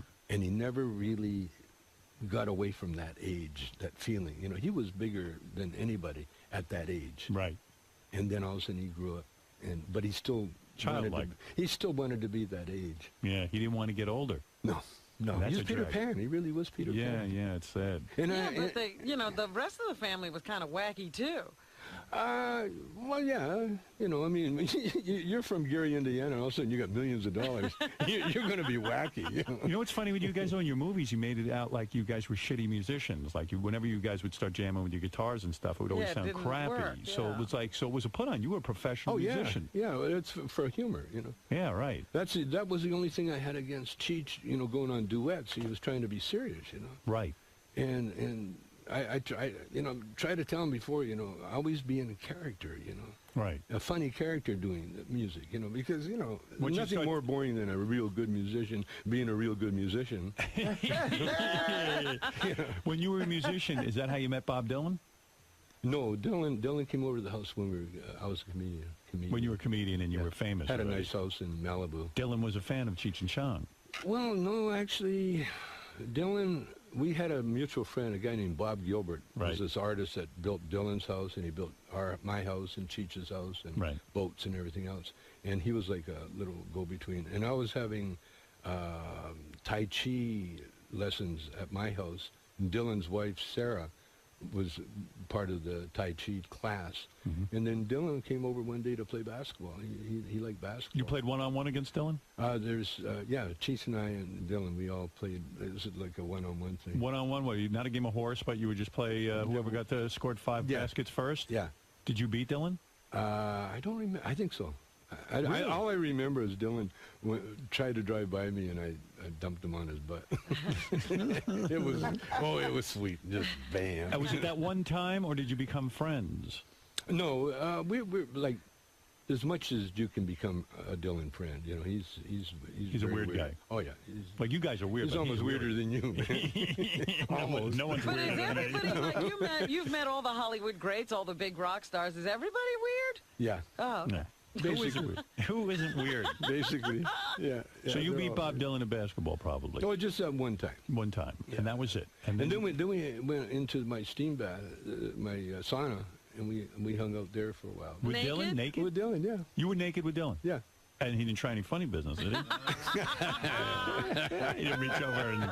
We're not telling that. Was it weird to meet a guy one time and then say, hey, let's get naked and get in the steam room? It was very weird. It was Bob Dylan. It was very weird. Yeah. Because he seemed really young. Yeah. You know? And you said to him, hey, man, let's get in my steam room. Was it you, Cheech, and Dylan? And Bob, yeah. Naked? Yep. That's weird, man. Yeah. You were naked. That's sweating. 3 of you. It's sweating. It's a whole different That's thing. kind of creepy, you know? Was Michael Jackson in there, too? That would be creepy. No, Michael would be busy if he was around me. Who was the greatest comedian that ever lived? The greatest comedian? The greatest. Who was the biggest influence? Seen, let's say. Red Fox. Red Fox was your biggest influence. Red Fox was the greatest. I've seen Red Fox a couple of times. I seen him do 2 hours. Wow. One time, and he got the crowd up. He was funny. And then he got so terrible. He got took him so down. bad. He took him down that they were leaving. And he went to the door and opened the door for him. What was the and problem? And they ran out. Do you think he didn't know when he was funny? Or? He knew. He had that control. He could do anything he wanted with an audience. But why would he want to make them hate him? Because that's part of the game, you know. Get bored. Get him to love you, and then get him to hate you, and then get him to love you again. Really? It was so easy for him. He played games like that. Steve Martin. Yeah. Steve Martin's in that caliber. Yeah. Steve Martin could take any audience and do anything he wants with them. Wow. I mean, yeah, they say in those the early. guys. I read his book, Steve Martin, and in the early days, he describes his learning his craft. It was like science to him. Yeah. Fucking with the audience and seeing what the hell he could get out of it. Well, he had the best teacher, an empty room. You know, no one coming in, and you had to do your comedy. Yeah, it's almost impossible to learn how to do that in front of a huge crowd. No, you can't. And Lenny Bruce was one of your influences too, Yeah, right? I would think. Big time. Yeah. But Lenny wasn't of the same caliber as Steve Martin or Red Fox. No. Wow. I mean, what I'm talking about is, most comedians can make you laugh for a while, you know. Right. But to take an audience up and then bring them down, and like I've only seen Steve Martin and Red Fox are the only ones that did it. What about Richard Pryor? Well, Richard Pryor would do it, but Richard was more if Richard was stoned, really stoned, coked out or something, you'd see some incredible stuff that you go, whoa, oh, I don't know if I wanted to see that. but when he was getting very popular in that, he never took that extra one where he would take him. He'd just make you laugh and laugh and laugh. And laugh. Was George Carlin one of the greats? Yes, he was. Definitely. Carlin was more of a wordsmith, Right. Yeah. He could do anything with words. I saw him at a tribute to Mort Saul. Right. I saw all the great Jewish comics. And you told somebody that you thought George Carlin got very bitter toward the end of his life. He did? How do you know that? Just the word out, Why was he bitter? What was he having to be bitter about? Maybe he knew he was going to die or something. I don't know. Really? Well, how did that manifest itself? How did he become bitter? Well, he became bitter. He started, you know how he would attack the establishment? Well, he started attacking, like, homeless people. He was talking to everybody. He was attacking everybody. His last couple are real angry. That's bitter. Some guy. Homeless. Get a job. What do you mean? What are you hanging around with me for? So you never seem bitter to me. You always seem like just a happy guy. Like no matter what life deals you, even going to jail. Even going to jail, and you deal with all that. You just kind of just go through life, man. I found the secret, man. What is the secret? The secret. Well, you know the secret. No, I don't. Yeah, I mean, I do, but you tell give us. it to us? Could you remind me again? What is good weed? No, the secret is new pussy. The secret is, you know how they say the muse. They talk about the muse. Yeah. Or watch Tiger Woods. Tiger Woods knows the secret. Yeah. See, there's a power. There's a power that drives us all. Pussy. Okay. It's a power. It's pussy. No. No, that's a sexual drive. Oh. No, the power, there's a power that drives every one of us. We all have access to it. But only the few of the greats really know how to access that power. And Tiger Woods is one of them. You watch when Tiger had his broken leg. Are you talking about the Force? The Force, what do you want to call Star it? The Wars. Force, or you want to call it the Presence? Are you talking about the Matrix? No. Gamorrean Guard, Jedi Master. I think I know what you're driving at. The here, Presence. man. Yeah. The Presence. Let's smoke a joint. Yeah. The life force. The life force. And you're saying Tiger Woods is on to it. Okay, you like when people write some great things or do operas or whatever, if you ask them, how did you do that? A lot of writers, they get, like Hemingway used to get drunk out of his skull so he'd get out of his own way so he could write. So it's that force that actually did the writing for him. And like Tiger Woods, when you watch him before he does a shot, he stands, he does a little meditation. He stands there. And then all of a sudden you can see it almost click in. He'll just almost like nod his head. Then he'll walk up, and then you hit the most incredible shot. So you're saying you have that? I know how to access it. You do? Yeah. Who taught you that? Who was your teacher? I've known all my life. You just knew how to do it? I've known all my life. Did you always know you'd be famous? Did you always know it would succeed, the Cheech and Chong duo? I once, I don't know if it was in this book or the other book, but I said one time I was in a car we had just played with Hendrix. Right. And I was in the car with the band, and I said, I'm going to be bigger than Hendrix someday. And the whole band looked at me like, are you nuts? Put it into perspective, though. Put it into perspective. Was Cheech and Chong the biggest comedy act in the world? It's going to be. It's going to be? You mean there's still life in Cheech and Chong? Oh, yeah. What do you mean it's going to be? It is, we haven't, right? We haven't. Did you sell more records than Steve Martin? Oh, yeah, I think so. And your movies were made millions and millions of dollars. Bigger than anybody. Are you the honored? top rental. Are you honored that, now the pot movie is coming back, with this Pineapple Express? Yeah, we just had Seth Rogen on. I thought he did a pretty good homage to you. Love it. Love you that. like that. Did you see Pineapple Express? Not yet. Yeah, they smoke a lot of weed in it. Oh, I love Knocked Up. Knocked Up, to me, is one of the best bouncer dialogue in the world. I've never seen anything better than that. I love Seth. Tommy Chong's book, Cheech and Chong, is in stores now. Now, I should tell you that Tommy will be signing copies of his book today at noon, and you got to meet this guy. I don't know. There's some aura about him. Well, He's just a good guy. He's got that power, the force. He does have the force. No, access. I know how to access. Yeah. And what he's saying is, if that power knows how to putt really good, you could be Tiger Woods. Tommy, believe it or not, you could even touch him, maybe. I don't know. Tommy maybe will be, get a little bit. Yeah, maybe get some of the force. You guys have to read the book because it's an amazing life. I mean, including smoking weed with Arnold Schwarzenegger in your past. I mean, well, is it Arnold weird? has admitted to that. We're not outing him, are we? No. Is it weird now to see the guy you used to smoke weed with? Yeah, As the governor? I've seen him. You know, I seen him just recently. Did you? Where'd you see him? In the Starbucks. We go to the same Starbucks, and he looked at me and he recognized me right away. He said, "Tommy," he said, "I said, you remember me, Arnold?" He goes, "Oh yes." He said, "We both had a dream." We both had a dream. Yeah. He said, "Yeah, he did that." Except you ended up in jail and I'm in the governor's mansion. He didn't have that far. So that was the whole interaction. Here's a guy you shared a joint with, and that's all you. But we looked at. But every time I've seen Arnold, you know, we have a connection because we did Up and Smoke first before he did his movies. Right. And so he was a groupie right away. You know, right. Because he knew me before I even was Cheech and Chong. Right. And then all of a sudden he saw me come up with Cheech, and all of a sudden I'm doing movies, and you know this is what he was into. Right. And so he knew me from that level.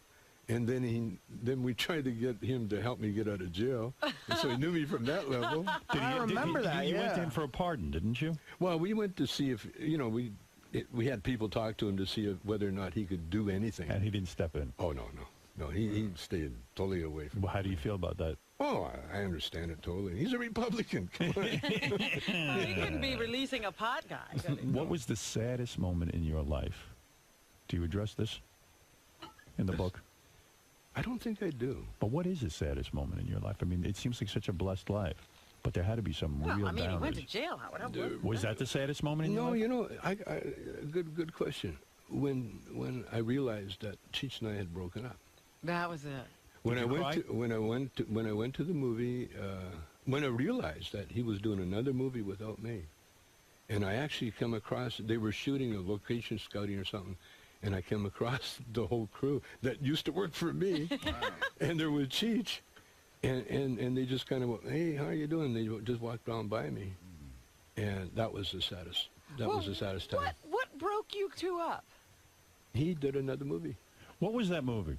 Born in East L.A. Yeah, Born it's in a East good LA. movie. And he never even told you. He just said, "I'm." No, he told me. He did. He says, I got offered a movie without you. Wow. And I'm going to take it. You felt that was betrayal, didn't you? Oh, yeah, big time. Is that the one he did with Eric Roberts? Roberts? No. Did you say to him, hey, Cheech, wait a second, come on, we got a huge thing here. We beat all the odds. It's funny, you know what I said? How about the act? What about our act? He says, you got it. He gave it to me. He said, you got it. And then just recently, how about the act? Okay, I want it back. Not so fast, white man. No, you know, it turned out so perfect because had we stayed together, we wouldn't be together now. Right. We would have been over. We would have been done, over with. But the fact we broke up at the height of our movie career and everything enables us to get back together now. Yeah, it's like that's painful. Business. You're absolutely right. This guy was your bro. This was your number one guy. He slept on your couch. It was my career. Yeah. I was a movie director, directed like 6, successful movies. All of a sudden, without Cheech, I don't have a career. Right. I had no movie career, so I had to go back on stage. Here's what I predict is going to happen. You and Cheech, of course, are now getting back together. Mm-hmm. You will get huge again, and he will dump you again. He's just waiting for the chance. He's just waiting for the chance. He's pulling on you what Red Fox did to the audience. He gets you up, and then he fucking takes you down. Don Johnson's going to call him back to do another Nash Bridges. Look, man, the book is called Cheech and Chong. It's the story of Cheech and Chong, and Tommy tells it so well, and you got to go meet this guy. You talk about a great energy. Every time I see Tommy, I go, boy, I love that guy. Yeah. Real quick, Richard Christie, who works for us, goes, he's never once asked me, all the years he's worked for us, he says to me, I just want to meet my hero, Chong.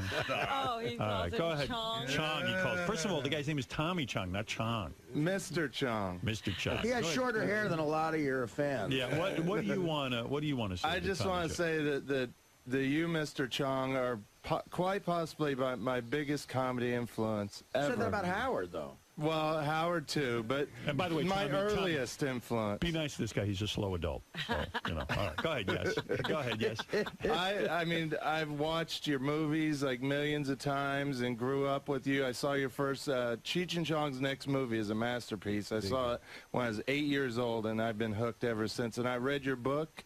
Your new book is brilliant, and I just want to say I'm a huge fan. Thank you. You don't even smoke weed, though, do you? No, I don't. I haven't since 1992. But You know what, Tommy? This guy, he works for me now, but he was considered one of the top heavy metal drummers in the world. Another musician, yeah. Another musician. For who? A band called Death and Iced Earth. They were heavy metal bands. Yeah. That's right. Yeah, he's not as big a loser as he looks. That's what I'm trying to establish so that you won't treat him how Jack Nicholson treated you. Richard always told me that his favorite. You always told me your favorite Cheech and Chong movie was Born in East L.A. That's what people tell me all the time. Well, you are a great guy. You know that. I don't have to tell you. You have found your inner chi or whatever it is you want to call it, and his inner Cheech. His inner Cheech. Yeah, you found him all right. Can I ask Tommy real quick? Oh, you have a question? You have a question? Do you plan on making another Cheech and Chong movie? Yeah, you're kidding. Oh, you are? Yeah. Oh, that's awesome. What do you mean, yeah? Is it going to happen? Oh, yeah. You wrote the script? Not yet, but we're doing a concert movie for the Weinsteins, and then right after that, we're talking about a series of them. So you're going to have to play some sort of older stoner now, right? I mean, you gotta. The great thing about comedians, the older you get, the funnier you get. And the movie you're planning, is it just Cheech or both of you? Yeah. Will Cheech do the movie without you? So far, if he gets a chance, he will. So far, it's both of us. You know what I should do? I should call up Cheech and say, Cheech, listen, I know you're getting back with Tommy. I got a movie for you. I have a movie just for you. You got to dump that guy again. Howard, real quick, too, one of the funniest moments ever on your show, and they replayed this on Master Tape Theater last Sunday, was you had Tommy on the phone in 1997, and he was looking for a new Cheech for his movie. Yeah. And you had Crackhead Bob audition as the new Cheech. Yeah, he didn't get the part. That would have been brilliant. My favorite memory of Cheech and Chong, and this will always be so great, was when I had that dopey Channel 9 show. The Christmas show. Oh, yes. We were taping Christmas special, and I asked Cheech and Chong if they would be a part of it, and they agreed to be, which was thrilling for me. And we wrote a whole Christmas show, and Tommy was in this sketch where I played the Virgin Mother, and you guys were the wise men. Right, I remember. And you were them smoking now on tons those of weed. horses. And you gave birth I gave birth to baby Jesus. To Dan Foreman. To Dan Foreman, baby Jesus. When Channel 9 saw, and it was funny, and when Channel 9 saw it, they said, there's no way we're airing this. It took, our Christmas special didn't get on until July. I had to beg them to show this, and they finally showed it, and they got so many complaints, and it was just unbelievable. And I said to them, don't you guys understand? I'm not really the Virgin Mother, and it's no longer Christmas, so it doesn't matter. Not Jesus. Yeah, and Dan's not Jesus. And they were like, okay, air it. Oh, my God. The executives like, wait, you're telling us Dan Foreman is not Jesus? Well, all I know is, but I always thank you for that. And there's a million great memories in the book. Go read the book. I'm not kidding you. And go see Tommy Chong. And go to cheechandchong.com to get all the tour dates and everything for their reunion, which we will go to, right? Richard, we'll all go. Absolutely. We should all go. Yeah, well, I'm going without Richard. Oh, no, I will go with you. At Radio City, that would be great. Tommy, great so seeing cool. you. Thanks, man. Tommy, how'd it go, man? Oh, as usual, incredible. You've been coming on the show for years. What is it about Howard's show that you like doing? Well, Howard, it's Howard. There's no one else like him. But we've been around long enough to find that out. Everybody tries, but no one really even comes close. And Robin, see? Robin's always a plus. Well, that's part of his strength. Howard knows what makes him great. Cool. So it sounds like things are going really well for you, man. Incredible. You got the tour, you got the book. I think it's karma, I went to jail, and now it's payback. It's your turn now. Everything's happening, and it's crazy. Like I wrote the book, I had no idea we were going to do the tour. And after I wrote the book, I'm thinking, I need a good gimmick for the book. And all of a sudden, Cheech and Chong are back together again. And I got a book about Cheech and Chong, so it works out good. A live, brand new show. I'm trying to figure out which mic George is on. It's been so long I can't remember. George, what mic? George is here. Hold on, wait. Hold on a second. Say something. Good morning. Good morning. Guess Am I on? Yeah, I couldn't remember which. Good morning. How are you? I couldn't remember. I'm just fine. I couldn't remember which switch worked the microphone for your. And which switch am I? You're number 4. I'm number 4. Number 4. 1, 2, 3, 4. What a great How are voice. you, George? An iconic voice. When's the last time you were here? I think it's been more than 3 months. It's been much too long. And congratulations to you on many, many counts. Certainly on your upcoming wedding and the merger of Sirius and XM. There's another marriage. That's right. And congratulations to you on California allowing gay marriage and the fact that you and Brad are getting married. I already sent you. Did you get our gift yet?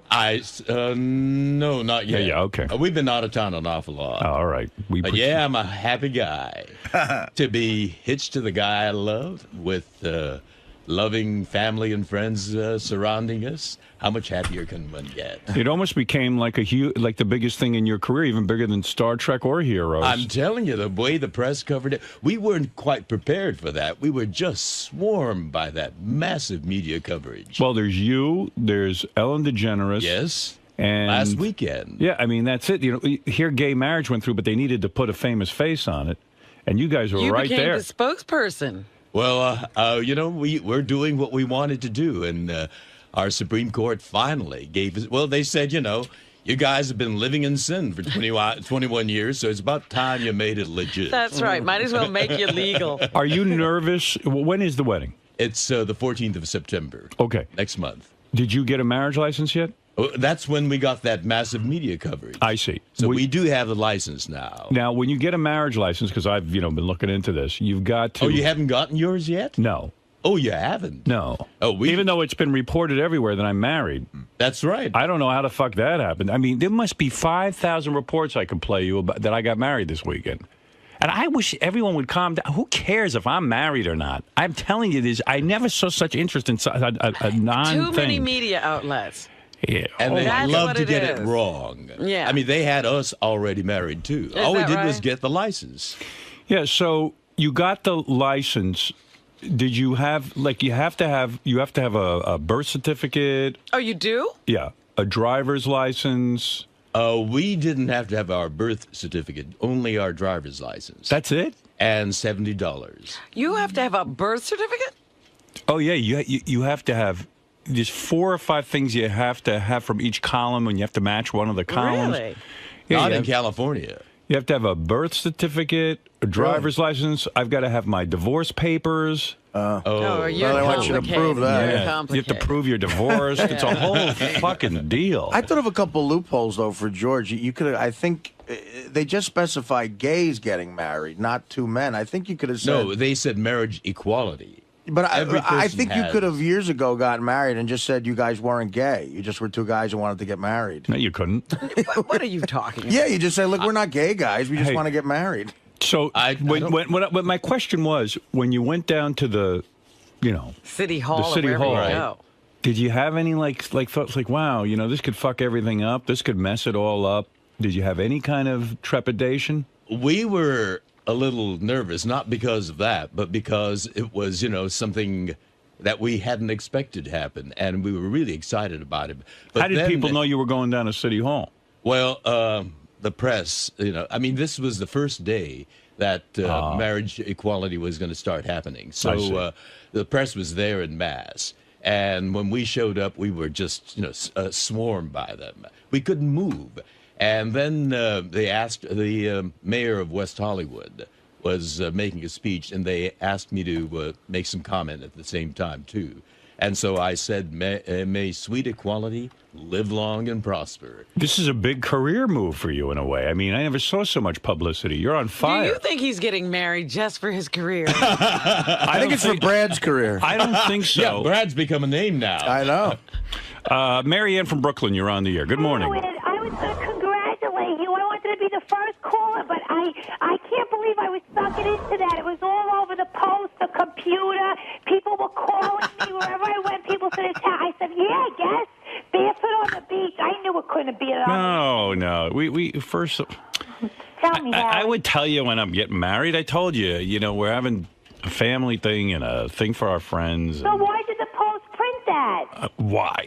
Everything they print about me is wrong. I mean, in fact, I spoke with Lisa G through a third party, and because I said, well, according to Lisa G, and Lisa G said, look, I never reported that. I reported that Beth was going to wear a sundress or something with your family. Right, and barefoot on the beach. Something like that, and that's not even true. I don't even know what that is. So here's every media outlet reported it, and it's completely false. Could I give you my take, Howard? Isn't it going to be around like the Labor Day weekend when you have vacation? You know what? I don't even want to talk about it anymore. I'm sick of it. I'm actually starting to get, what do you call that, cold feet. Not because I have any doubts about Beth.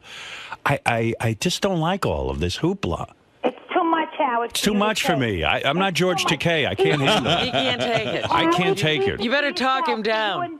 It's for you and your family to be proud. I should have just taken her off somewhere and married her. That's what I wanted to do. I love you so much, Howard. I saw your tattoo on your ring. It's hot, sexy thing, Howard. If it wasn't Beth, I wish it could have been me. No, you don't. Trust me. You laugh at that. I love you. You don't want me mounting you. Trust me, Marianne. I love you, All right, thank Howard. you very much. Congratulations. You have no anyway. idea what it's like when I mount a woman. Are you getting helicopters flying over your place? No, nothing like that. Oh, good. Yeah, it's enough already with this marriage stuff. I know. The press... I'm like the bride-to-be here.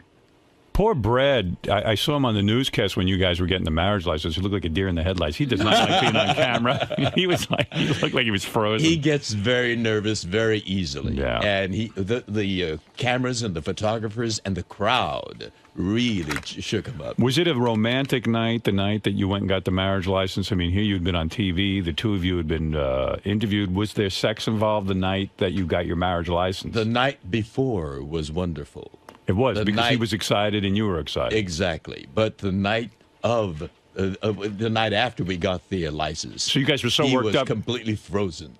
You guys were so worked up, Really? you blew each other, and then went down to City Hall. Wow, that's right. Right. That's right. We were energetic. We were just full of vitality. Oh, wonderful. Let's go down and get the license. Oh. It was a happy occasion. Why not celebrate? Getting the license. Now, in a situation like that, do you switch off positions? I mean, of course. Like, who gets it? Or... You don't have to be gross. Come on. That's very We're personal. all thinking it. You brought it up. 69. Well, you two blew each other and went down. I'm sorry. I'm sorry to get gross. Listen, George is not only in a gay marriage, he's in the gayest marriage. Well, I'm right. just curious. So you made love to Brad the night before you got your marriage license, and was it on a night you typically don't make love? Because I know you have set nights. That's Sunday. Right. Sunday's actually it's the morning. Sunday morning is always. Always. No matter what. When you should be in church, you're fucking a guy. Well, I am in church. Sunday morning always, right? Sunday morning always. Right. And then this was not a Sunday, was it? No, it was I think it was a Monday. Monday. So Monday. So Sunday you had your normal sex. Right. And then Sunday night we did. And Sunday night you did because of Monday. Oh, so it was a double header. And Monday night, nothing happened. We were really were exhausted. Well, I could have gone. So you wanted to? Well, Monday night is when you watch football. So why would you? Brad was all frozen up. He was so he was a nervous wreck. Really? Yeah. I understand that. Is he getting cold feet? We're talking to George. No, maybe because Brad is getting cold feet. because there's he's not used to all this attention. I mean, I understand. But they were at home. He was going but he was going down to City Hall, and reporters are going to cover this thing. And what about your penis?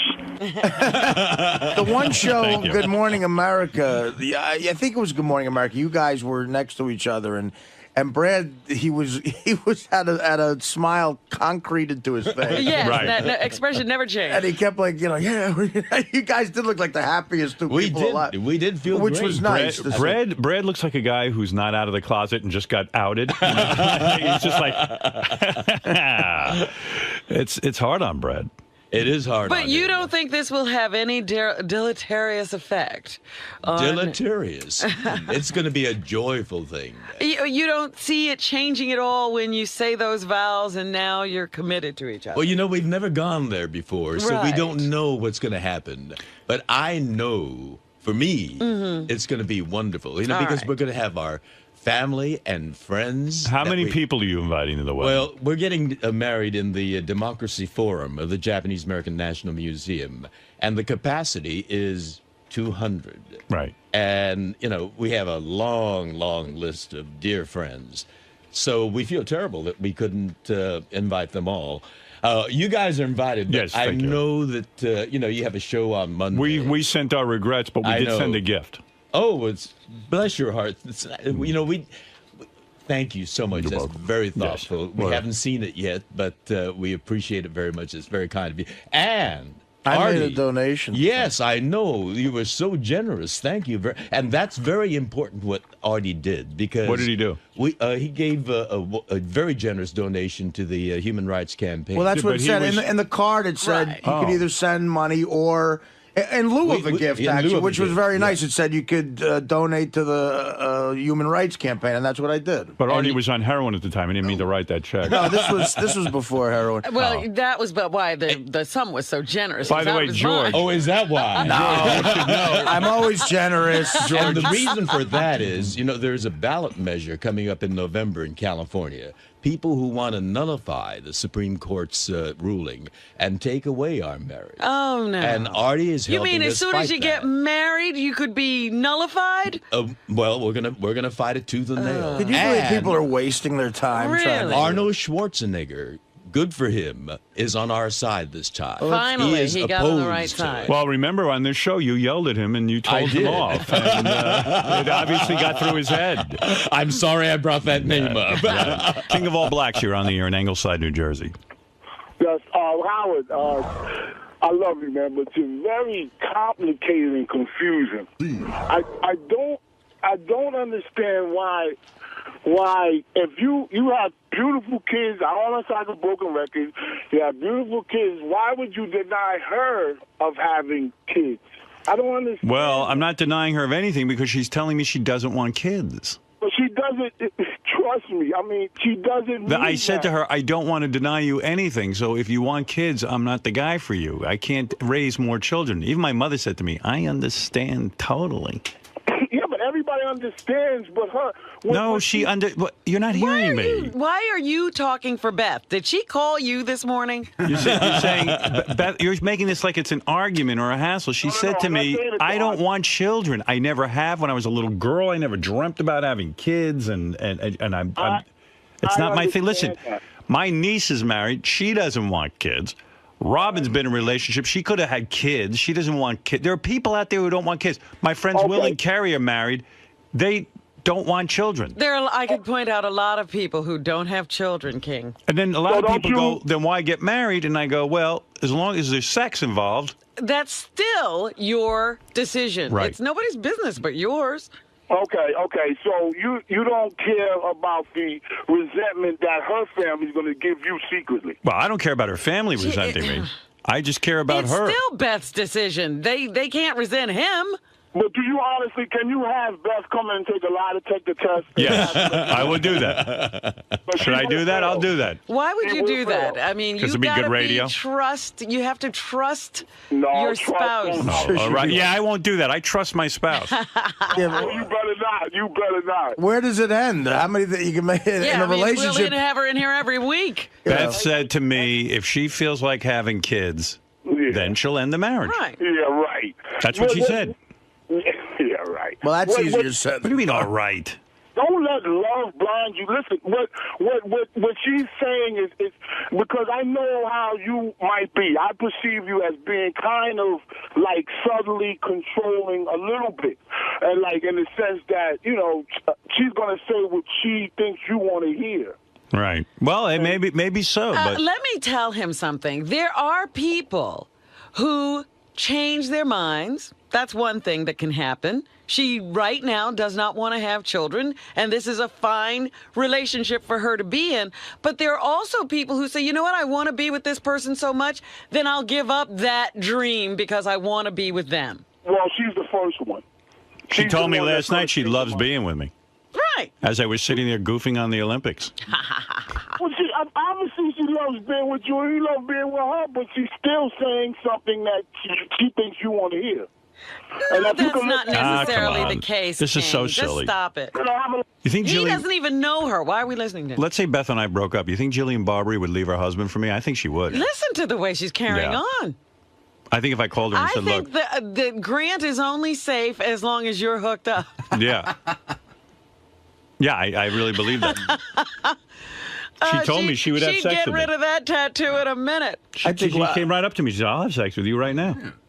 I think we do more for promoting her show, quite frankly. Maybe. We don't talk about her every day. Right. She lures us in. Johnny Frado. Hey, Johnny. Hey, what's up, Howard? How you doing, bro? I'm calling you to tell you I hate to agree with King of All Blacks, but I'm telling you, you're going to have kids. I'm not. I'm not like you, dude. Johnny, did your wife... wife... listen to me. What? I swear to fucking God, I swear, I did not have any intentions to have kids. Not the second time around. Right. Well, I got one in the oven. Well, why? But how did that happen, Johnny? You know what, Robin? I don't know. I mean, you know... You wear a rubber, you won't have kids. Doesn't he know that if you have sex with a woman, she'll get pregnant? What happened? Your wife started, like, browbeating you into it? No, this wasn't nothing discussed. You know what happened? I'll tell you what happened. She snuck up on me with sex, with no rubbers, with no nothing. She snuck up on me. Howard. Nah, you knew what you were doing. Absolutely. You wanted a kid. You were barebacking it, and you knew what would happen. Howard, never have I had sex and said, having a kid is the last thing that I think about. I'm a shallow man. Yeah, but Johnny, you let it happen. I did let it happen. Yeah, so that's you. That ain't me. But I'm telling you, but listen to what I'm saying to you. This girl is a rational girl. It's not the girl. Like Robin and I said the last time, it's the brain. It's the body. No, Johnny, this was you making a decision to... Johnny, you made the decision to have the kid. You put it in her and you came. Yeah, but I mean, That ain't me. I honestly didn't. I never once, while that was going on, did I think, oh, our kid's going to result from this. I know that's very retarded, but honestly, I never gave that a thought at the time. But Johnny, just because you never gave it a thought doesn't mean you didn't do it. She didn't trick you. Right, you wanted a kid. Robin, I'm saying if you trust me, Johnny, if you didn't want a kid, if someone said to you, look, if you put your penis in this woman, your penis is going to fall off, you would wear a rubber every time. No, but I'm saying to you, yeah, but there was you knew what you were doing. In other words, if I put my penis in Beth without a rubber, you're taking a chance. then I'm going, hey, okay, I want to have a kid. On some level, there's something in the back of my mind saying if that happened, that'd be a good thing. She wants a kid, I'm telling you right now. Well, you don't know this girl. No, because see the thing with the animals, like I told you, a long time ago, we had a dog, there was a dog, dog was the baby, everything was fine, ask her where the dog is now, dog's in Iowa. The dog got shipped out? Oh, the fucking dog, talk about and the motherfucker turned on me. Because he thought, she didn't want him no more. The dog was the baby. She bought clothes for the dog. The dog had little feeties and coats and sweaters and all kinds of stuff. And I thought, okay, this is perfect. We just keep dressing this dog up. It'll stay little. There's the play. All of a sudden, down the pike, here comes a baby.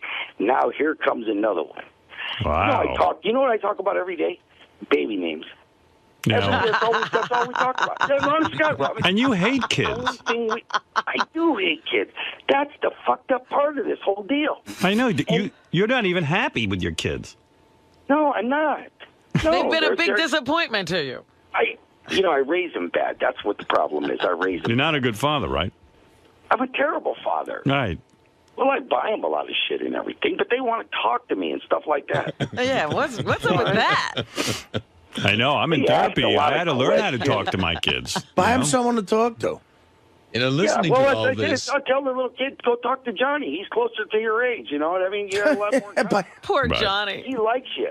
Why, Johnny's in the room now playing. They fight over Guitar Hero. I had to go in there yesterday and tell him, okay, both of you motherfuckers, shut that thing off. You can't play good. Johnny's 29. He's 7. 29 and 7. That's an age spread. I'll tell you, Johnny, I don't know what. And play Guitar Hero. I don't know what you're doing with your life. I'm trying to figure. I'm trying to save your life right now. Well, you are. I'm telling you. I'm not having kids. Beth, I'm telling you, Beth is. You can see just from pictures of her how she is a very. I'm telling you, it's coming. So then we shouldn't get married. No, but this is Johnny saying this. I know. Johnny's ruining it. Sure. Nail Jillian Barbary when she gets to the wedding, not before the wedding. Not after, before the wedding. Right. All right, listen. You get your revenge in advance. Johnny, I got to move on, but thank you for the call. You know, Howard, listening to this discussion, it makes me so grateful I'm gay. You're not kidding. It eliminates a lot. We can have sex and not have that anguish at all. I have a gay friend who once said to me, he goes, oh, man, he goes, if I was heterosexual, things would be so much less complicated. I go, no, just the opposite. Really? Yeah. There are no accidents in gay sex. No. Anything goes. You'll be fine. No babies involved.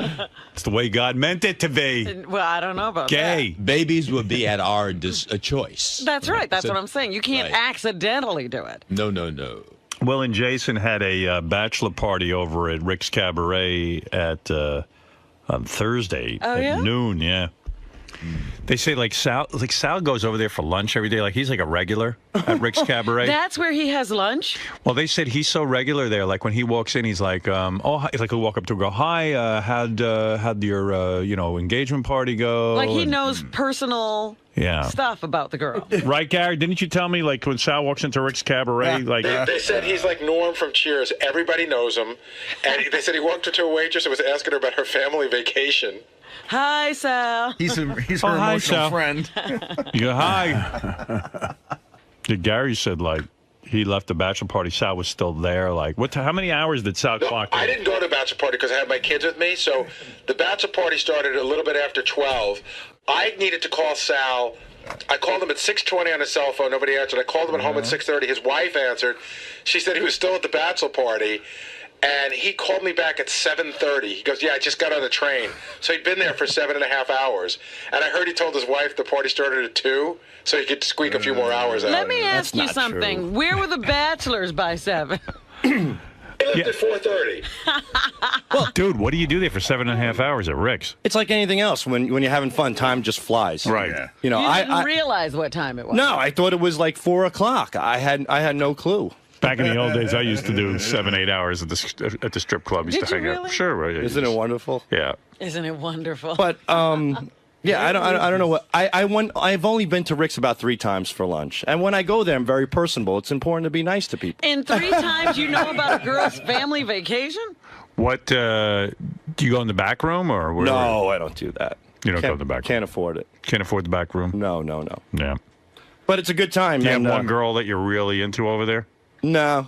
You're into them all. You don't have a Rick's wife? No. When you're married, any girl is good. Right.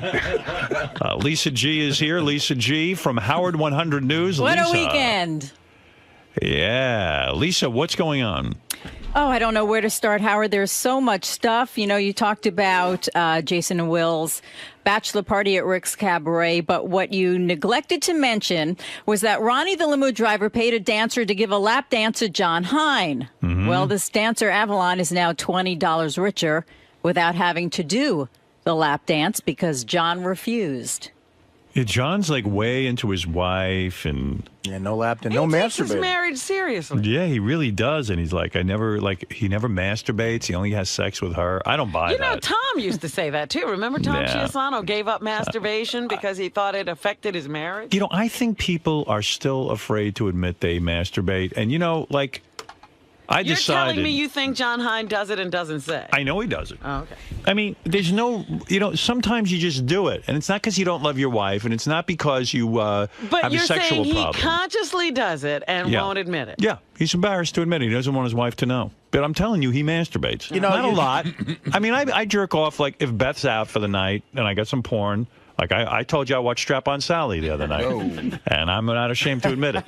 And I had sex by myself. I think one of the major influences you've had on society, without question, this is all you, as far in my head, and it's a positive because it's more honest, is being okay with admitting to masturbating, watching porn, like, you know, the small penis thing. Like every guy, it's liberating. Politicians aren't doing it, Well, though. the fuck politicians, but I'm saying but can I tell guys you in something? general. But it's right. It's odd now, since Howard became sort of a big star, that a guy isn't willing to admit that you masturbate, and John clearly is. I know a couple other guys who say, I never masturbate. How's it true? It can't be true. John loves this show, and I would assume would only be honest. Right. Now, some guys don't want to tell their wives that.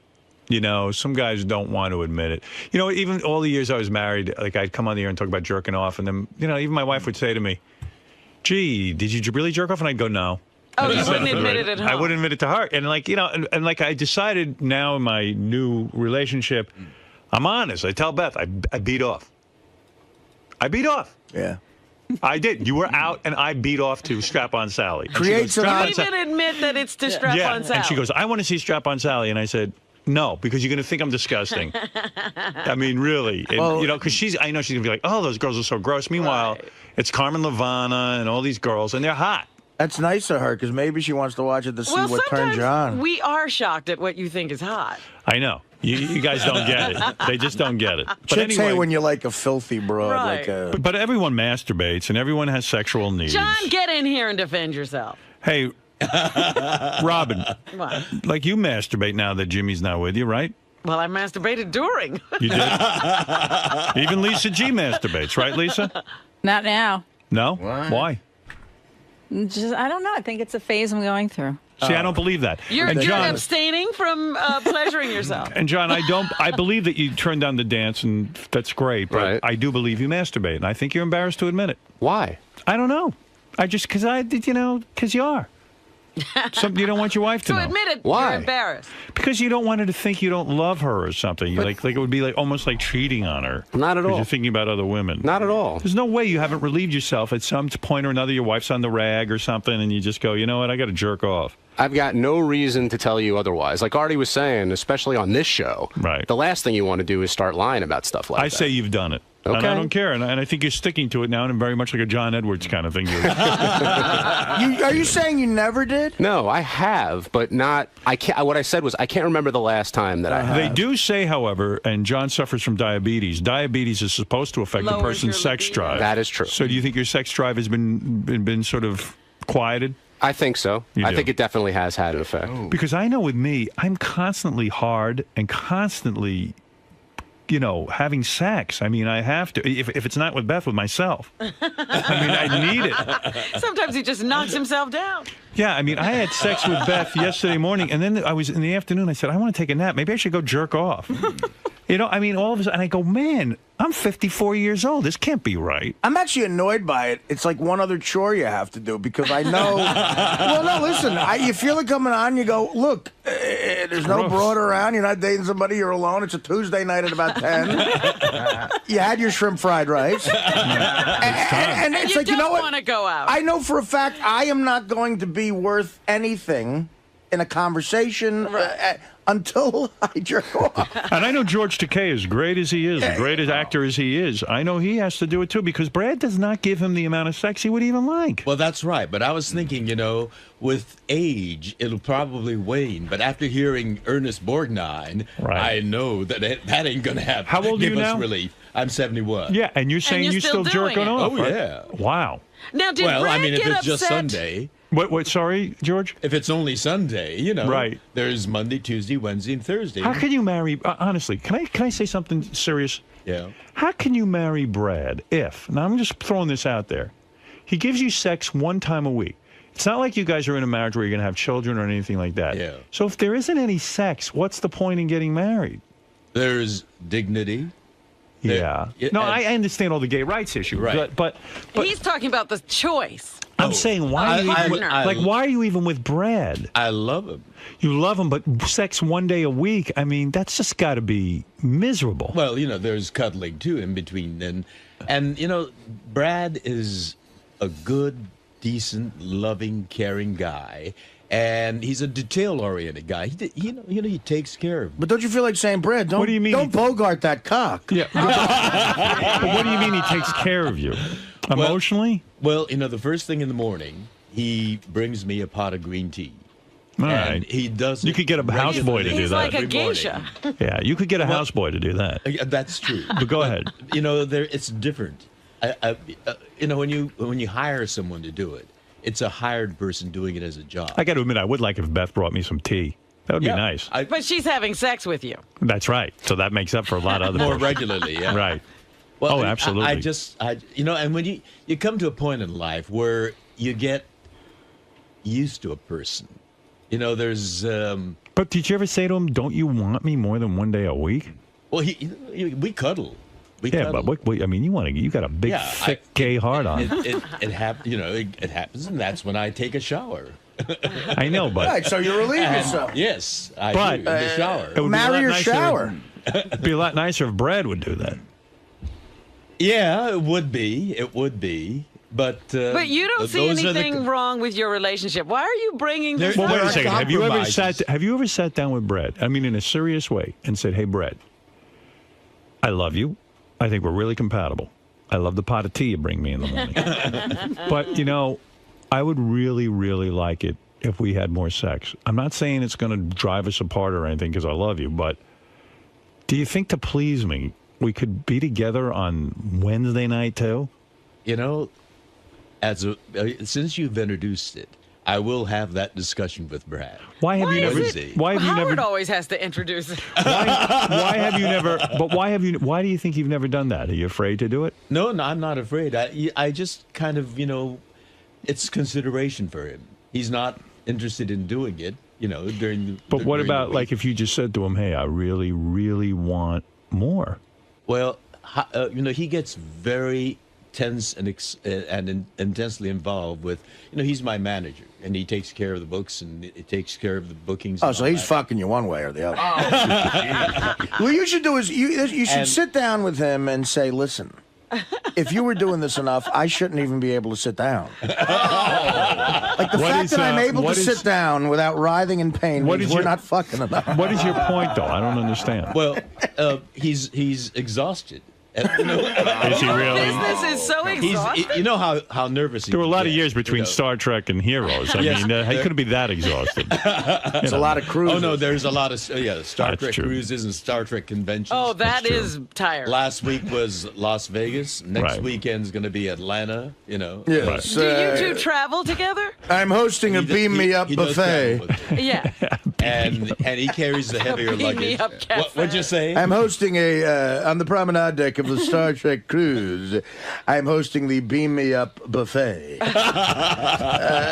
The Artie, vaporized vegetables. Do you ever we put want on? to invite you to the next Star Trek cruise. I would love it. I would love it. Do you ever try to seduce him, like by wearing a sexy outfit, or like like on a Wednesday night, put on something like Just a like a kimono? policeman. I don't. What I do is on This is Sunday Officer mornings, Sulu. Bend over. I do my workout with the free weights. Take a shower. Free weights. And then I lean on the doorway and say, "Hey, big boy." It's time. Holy Have some shit. fun. Yeah, every Sunday. Every you Sunday. say you lean on the doorway and say, "Hey, big boy, you want to Well, have some fun?" I may have to put on a different pose, but Yeah. When did it start becoming only Sundays? I guess about 5 or 6 years ago. I don't know what It was just. Do you think he he's more masturbates? relaxed? He's more relaxed on Sunday. He likes coming on the Sabbath. Do you think he masturbates?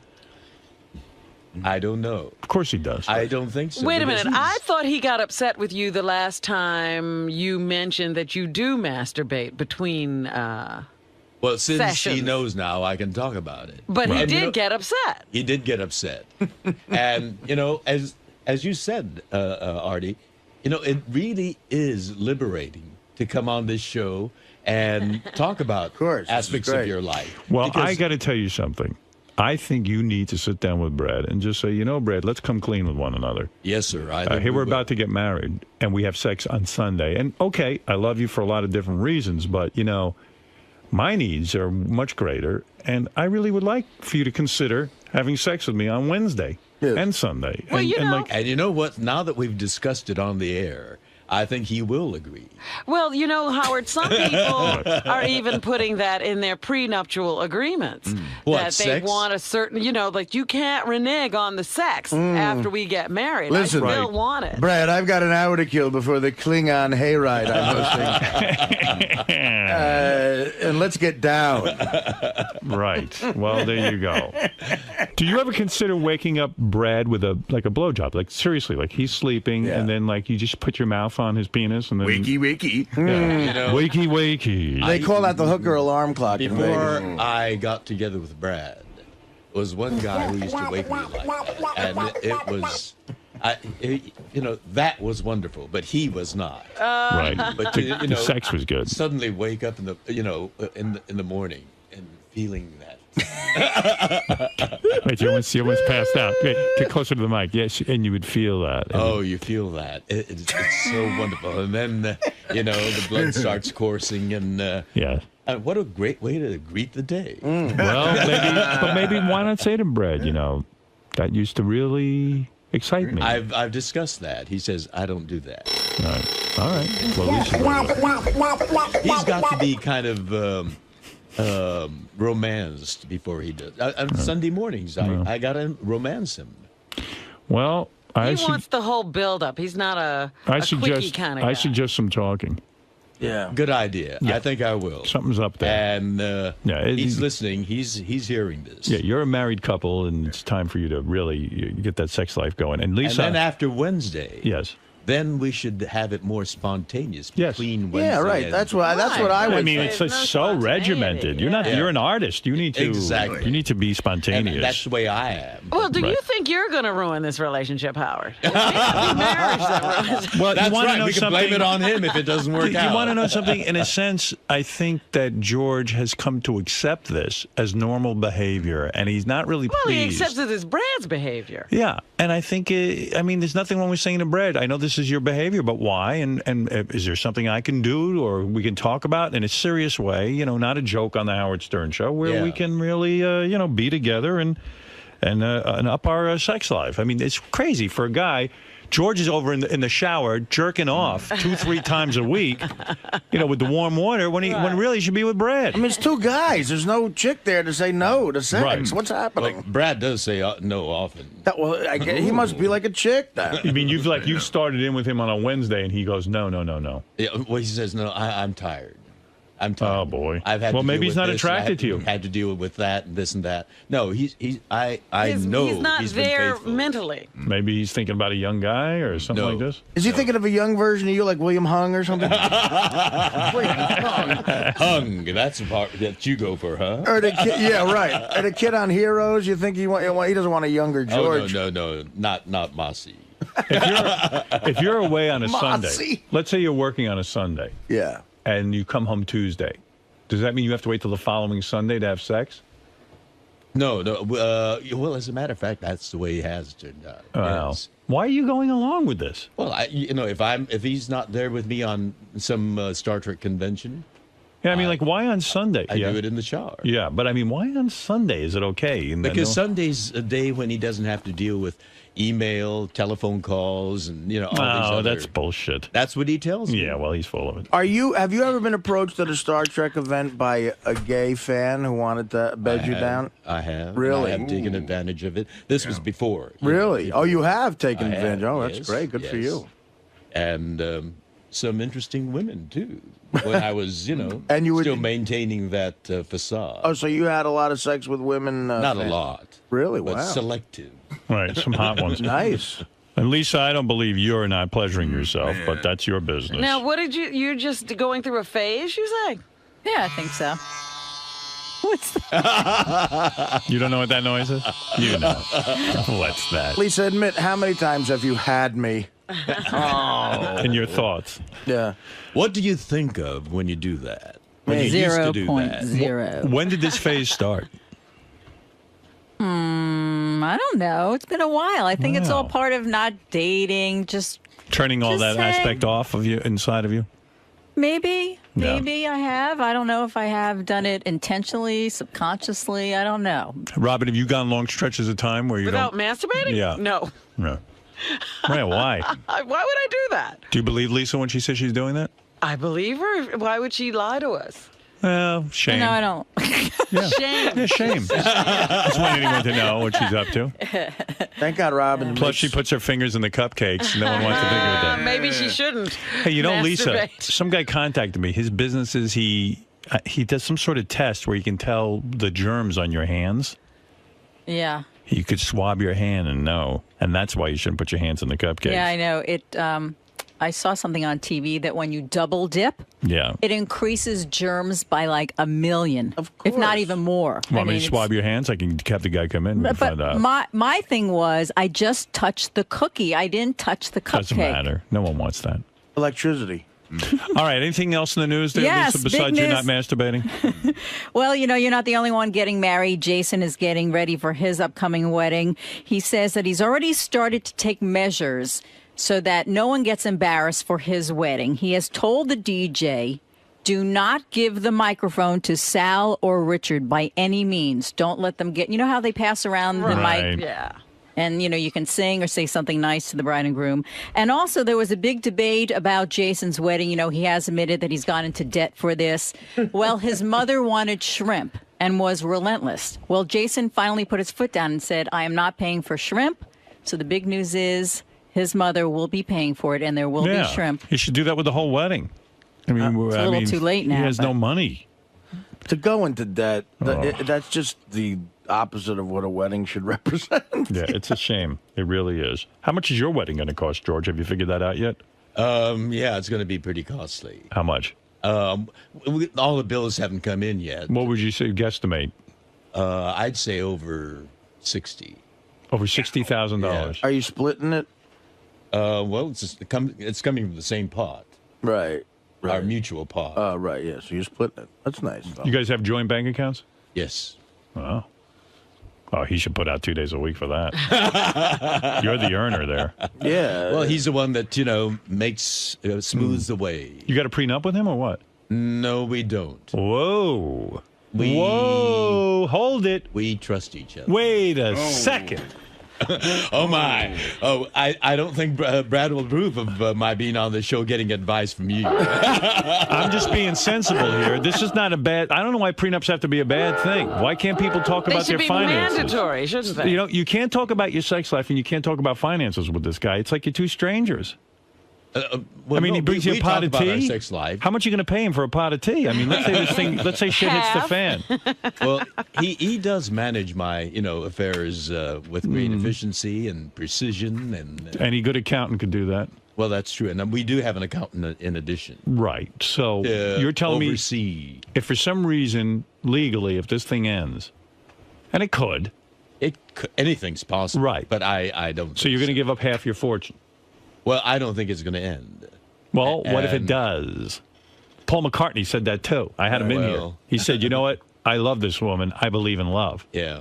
And guess what? She hauled his ass right into court and fucking embarrassed the shit out of him. Yeah, but Brad's not her. He's a different personality altogether. She gave him sex more than Sundays, too. Well, that's true, I guess. Well, maybe, I can... the wedding could be the basis for a bit more regularity. Well, hold it. Now I'm talking about money. Why can't you sit down with Brad and say, look, I want to know financially where we're going to be at if this thing shit hits the fan. And I'm not comfortable giving you half of my money. Maybe George is comfortable. Is that the California law? Yes. Yeah, it's half. Half of everything you've worked for. Half of every fucking shitty Star Trek fan you had to sit there and fucking blow in order to make money.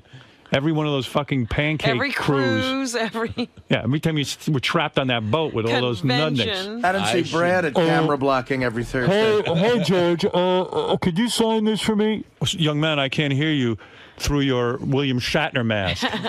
So you think I should have that discussion with him? Oh, yes. What are you comfortable paying? Were you comfortable giving up? So what, how do you... Here's how you do it. I'll be you. Yeah. Brad, I'd like to sit down and talk about something. Yes. Now that we're getting married, this is a legal agreement.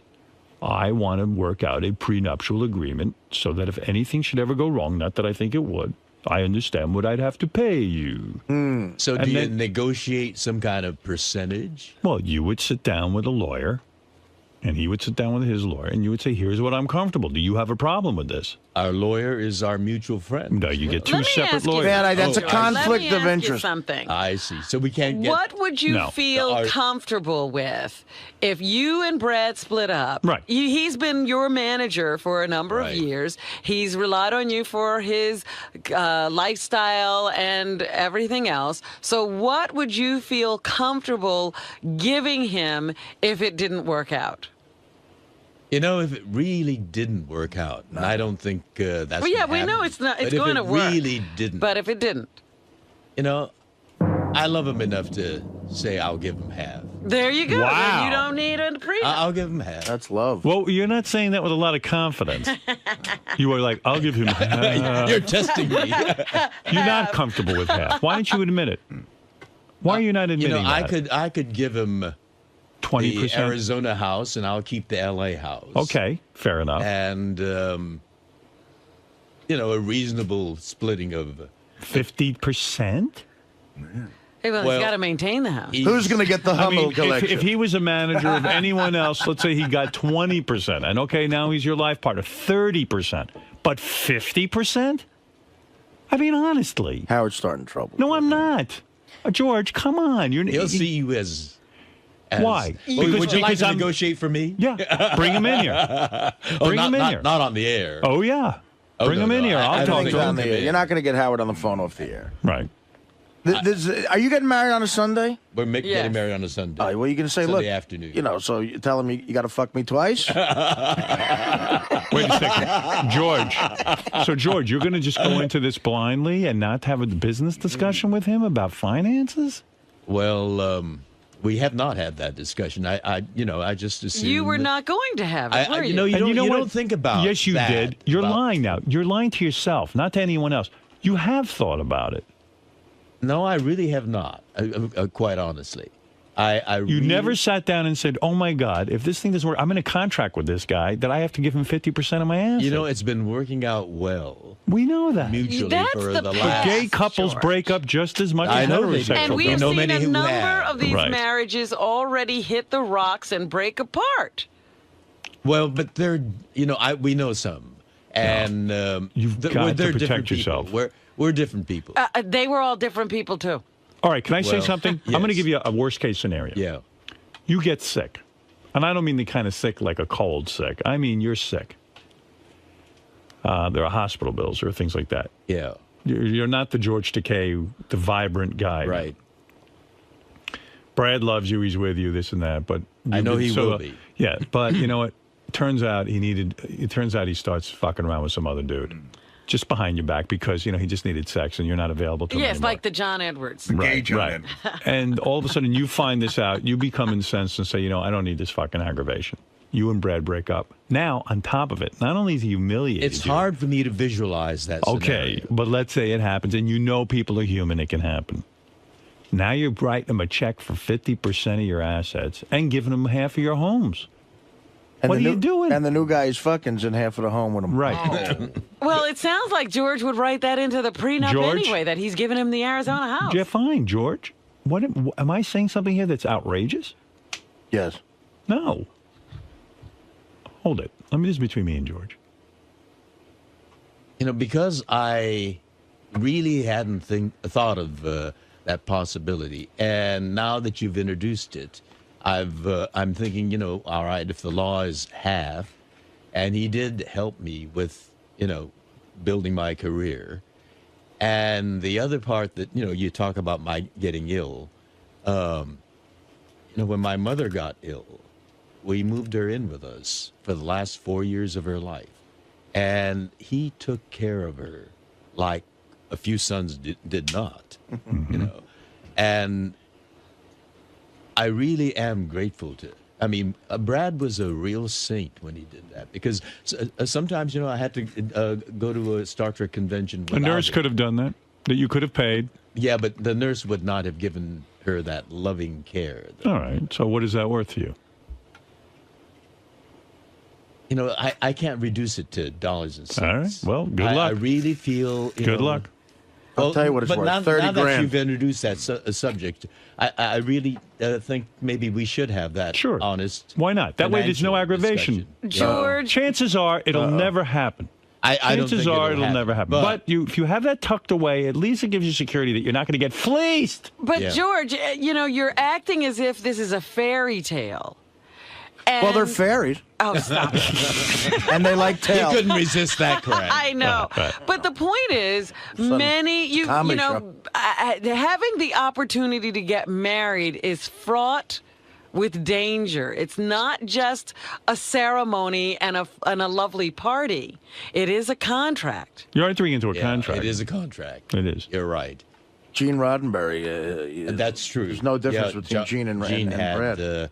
Great difficulties. Listen, you've busted your balls, and I like Brad a lot, you know that. But in all fairness, you're the one doing the glad handing on the fucking Star Trek cruises, and that ain't no picnic. Nobody's lining up to get Brad's autograph. I mean, if we were off the air talking, and we started talking about some of those Star Trek fans, these are disturbed people. And the fact of the matter is, that, you've paid your dues, pal. Bless their hearts. That's right. You've paid your dues. You've been trapped on a boat with those people. You know, you've paid your dues. You don't have to. Sitting there and sucking up. I will have that discussion. Yeah, good. I think that's fair. You know, we just may have that discussion tonight. Good. And do it. And Because they may if you're just holding, not be getting married tomorrow. if you're holding it back out of fear, then you. No, it's not fear. It's not fear. It's just, you know, that. I think it was euphoria. Wait. Yeah. It's and, just what? And I trust him. I've trusted him, and the trust has been reciprocated all these years. And you know, the thought of parting never entered my mind. And you know, our relationship has been tested, as I say. You know, moving my mother into our house, and George, we don't know. We don't know in which ways it's going to be tested in the future.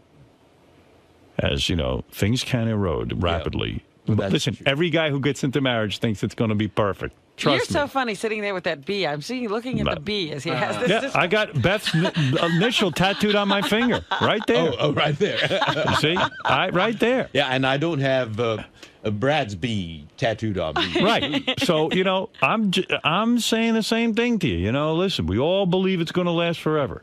But then when the shit hits the fan, you like to know at least everything's been banged out ahead of time. When you weren't emotional and angry. Why would you leave a legal contract up to the state? You make that up with Brad, and let's get some lawyers involved, and let's get this thing going. All right, I'll have that discussion tonight. Nothing is more romantic than lawyers. You know, you want to get into this. And if Brad is, so we should get different attorneys. Not the one well, we you'd have right to. now. Any lawyer will tell you you cannot have the same attorney. It would not be legal and binding. You have to have two separate attorneys. Because our advising you. attorney knows both of us. That's right. That would not be right. You should have two separate attorneys, two divorce attorneys, who sit down. Divorce attorneys. Yes. Oh my God, this is being But reduced. George, that's the way it works. You want Welcome to be to in the world heterosexuality. of marriage. This is it. Yeah. See, this is what you fought for. Welcome to it. Yeah.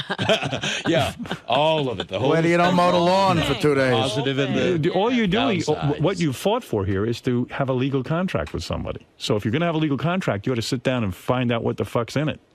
Don't sign contracts. If you went on a TV show, you wouldn't sign a contract without reading it. That's true. So why are you going into marriage without reading the contract? We're fighting for laws This is that advice. doesn't allow heterosexuals to be married. Yeah.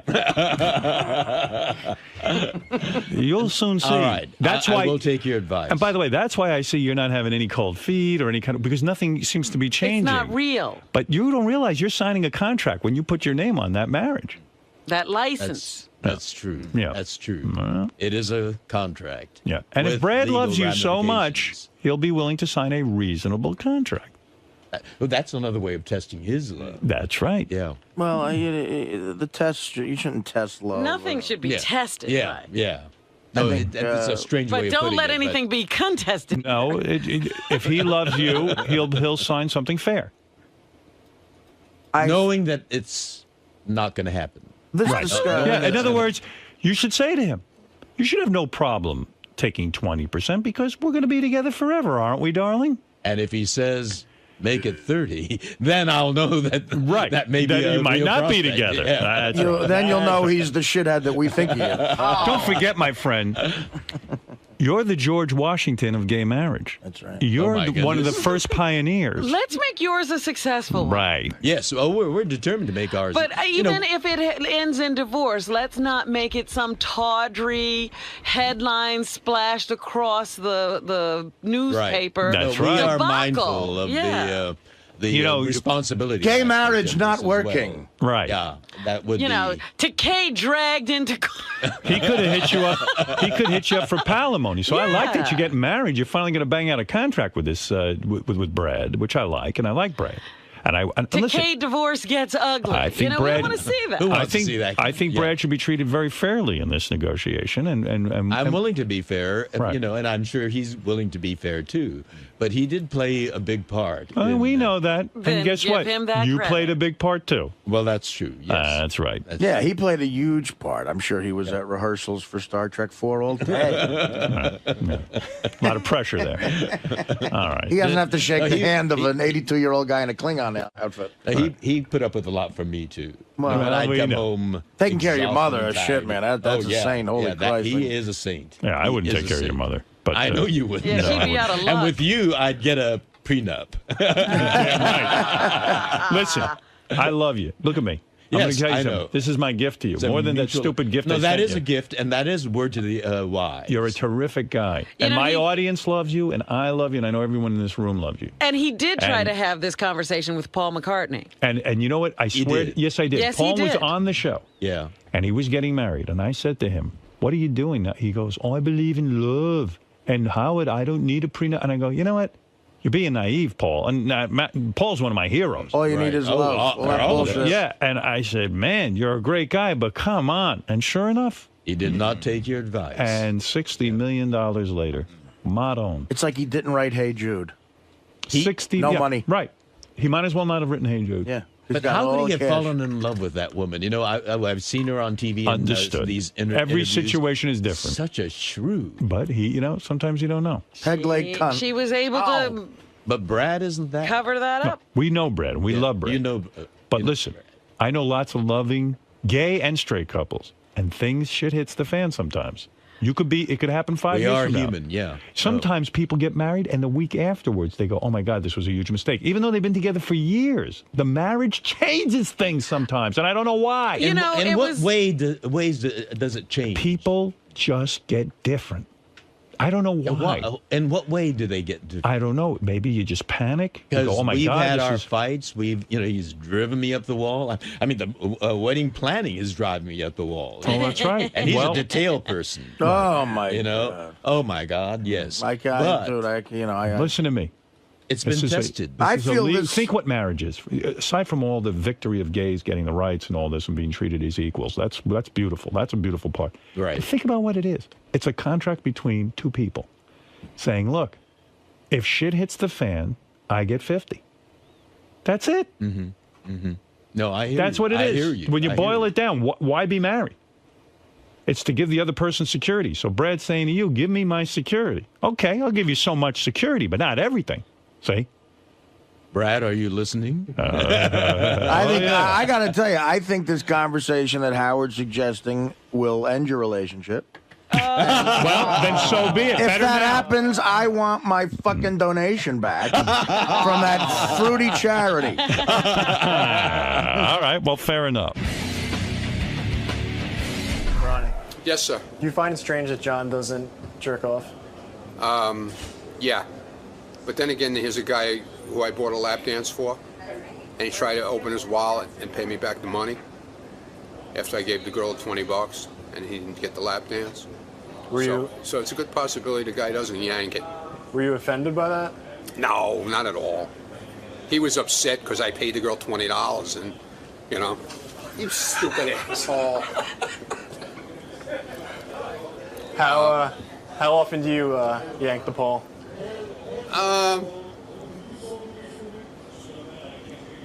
Not that often anymore. I don't have to. Oh, look at you, fucking ladies man. No, it's been a while. Actually, it's been a while. Over a month? No. Couple of weeks? Couple of weeks. Sal, do you find it strange that John Hyde would turn down a lap dance? Yes, I do. I mean, I don't get it. I mean, the guy's a multimillionaire. He's on the Howard Stern show. You know, he's one of those guys that tries so hard to be out of that. He tries so hard to have a reputation of not masturbating and not messing around with girls. He's the guy you're going to find in a brothel in the South Bronx with 4 girls, you know, the jacuzzi running, probably some duct tape and chloroform, you know, sitting on the pillowcases.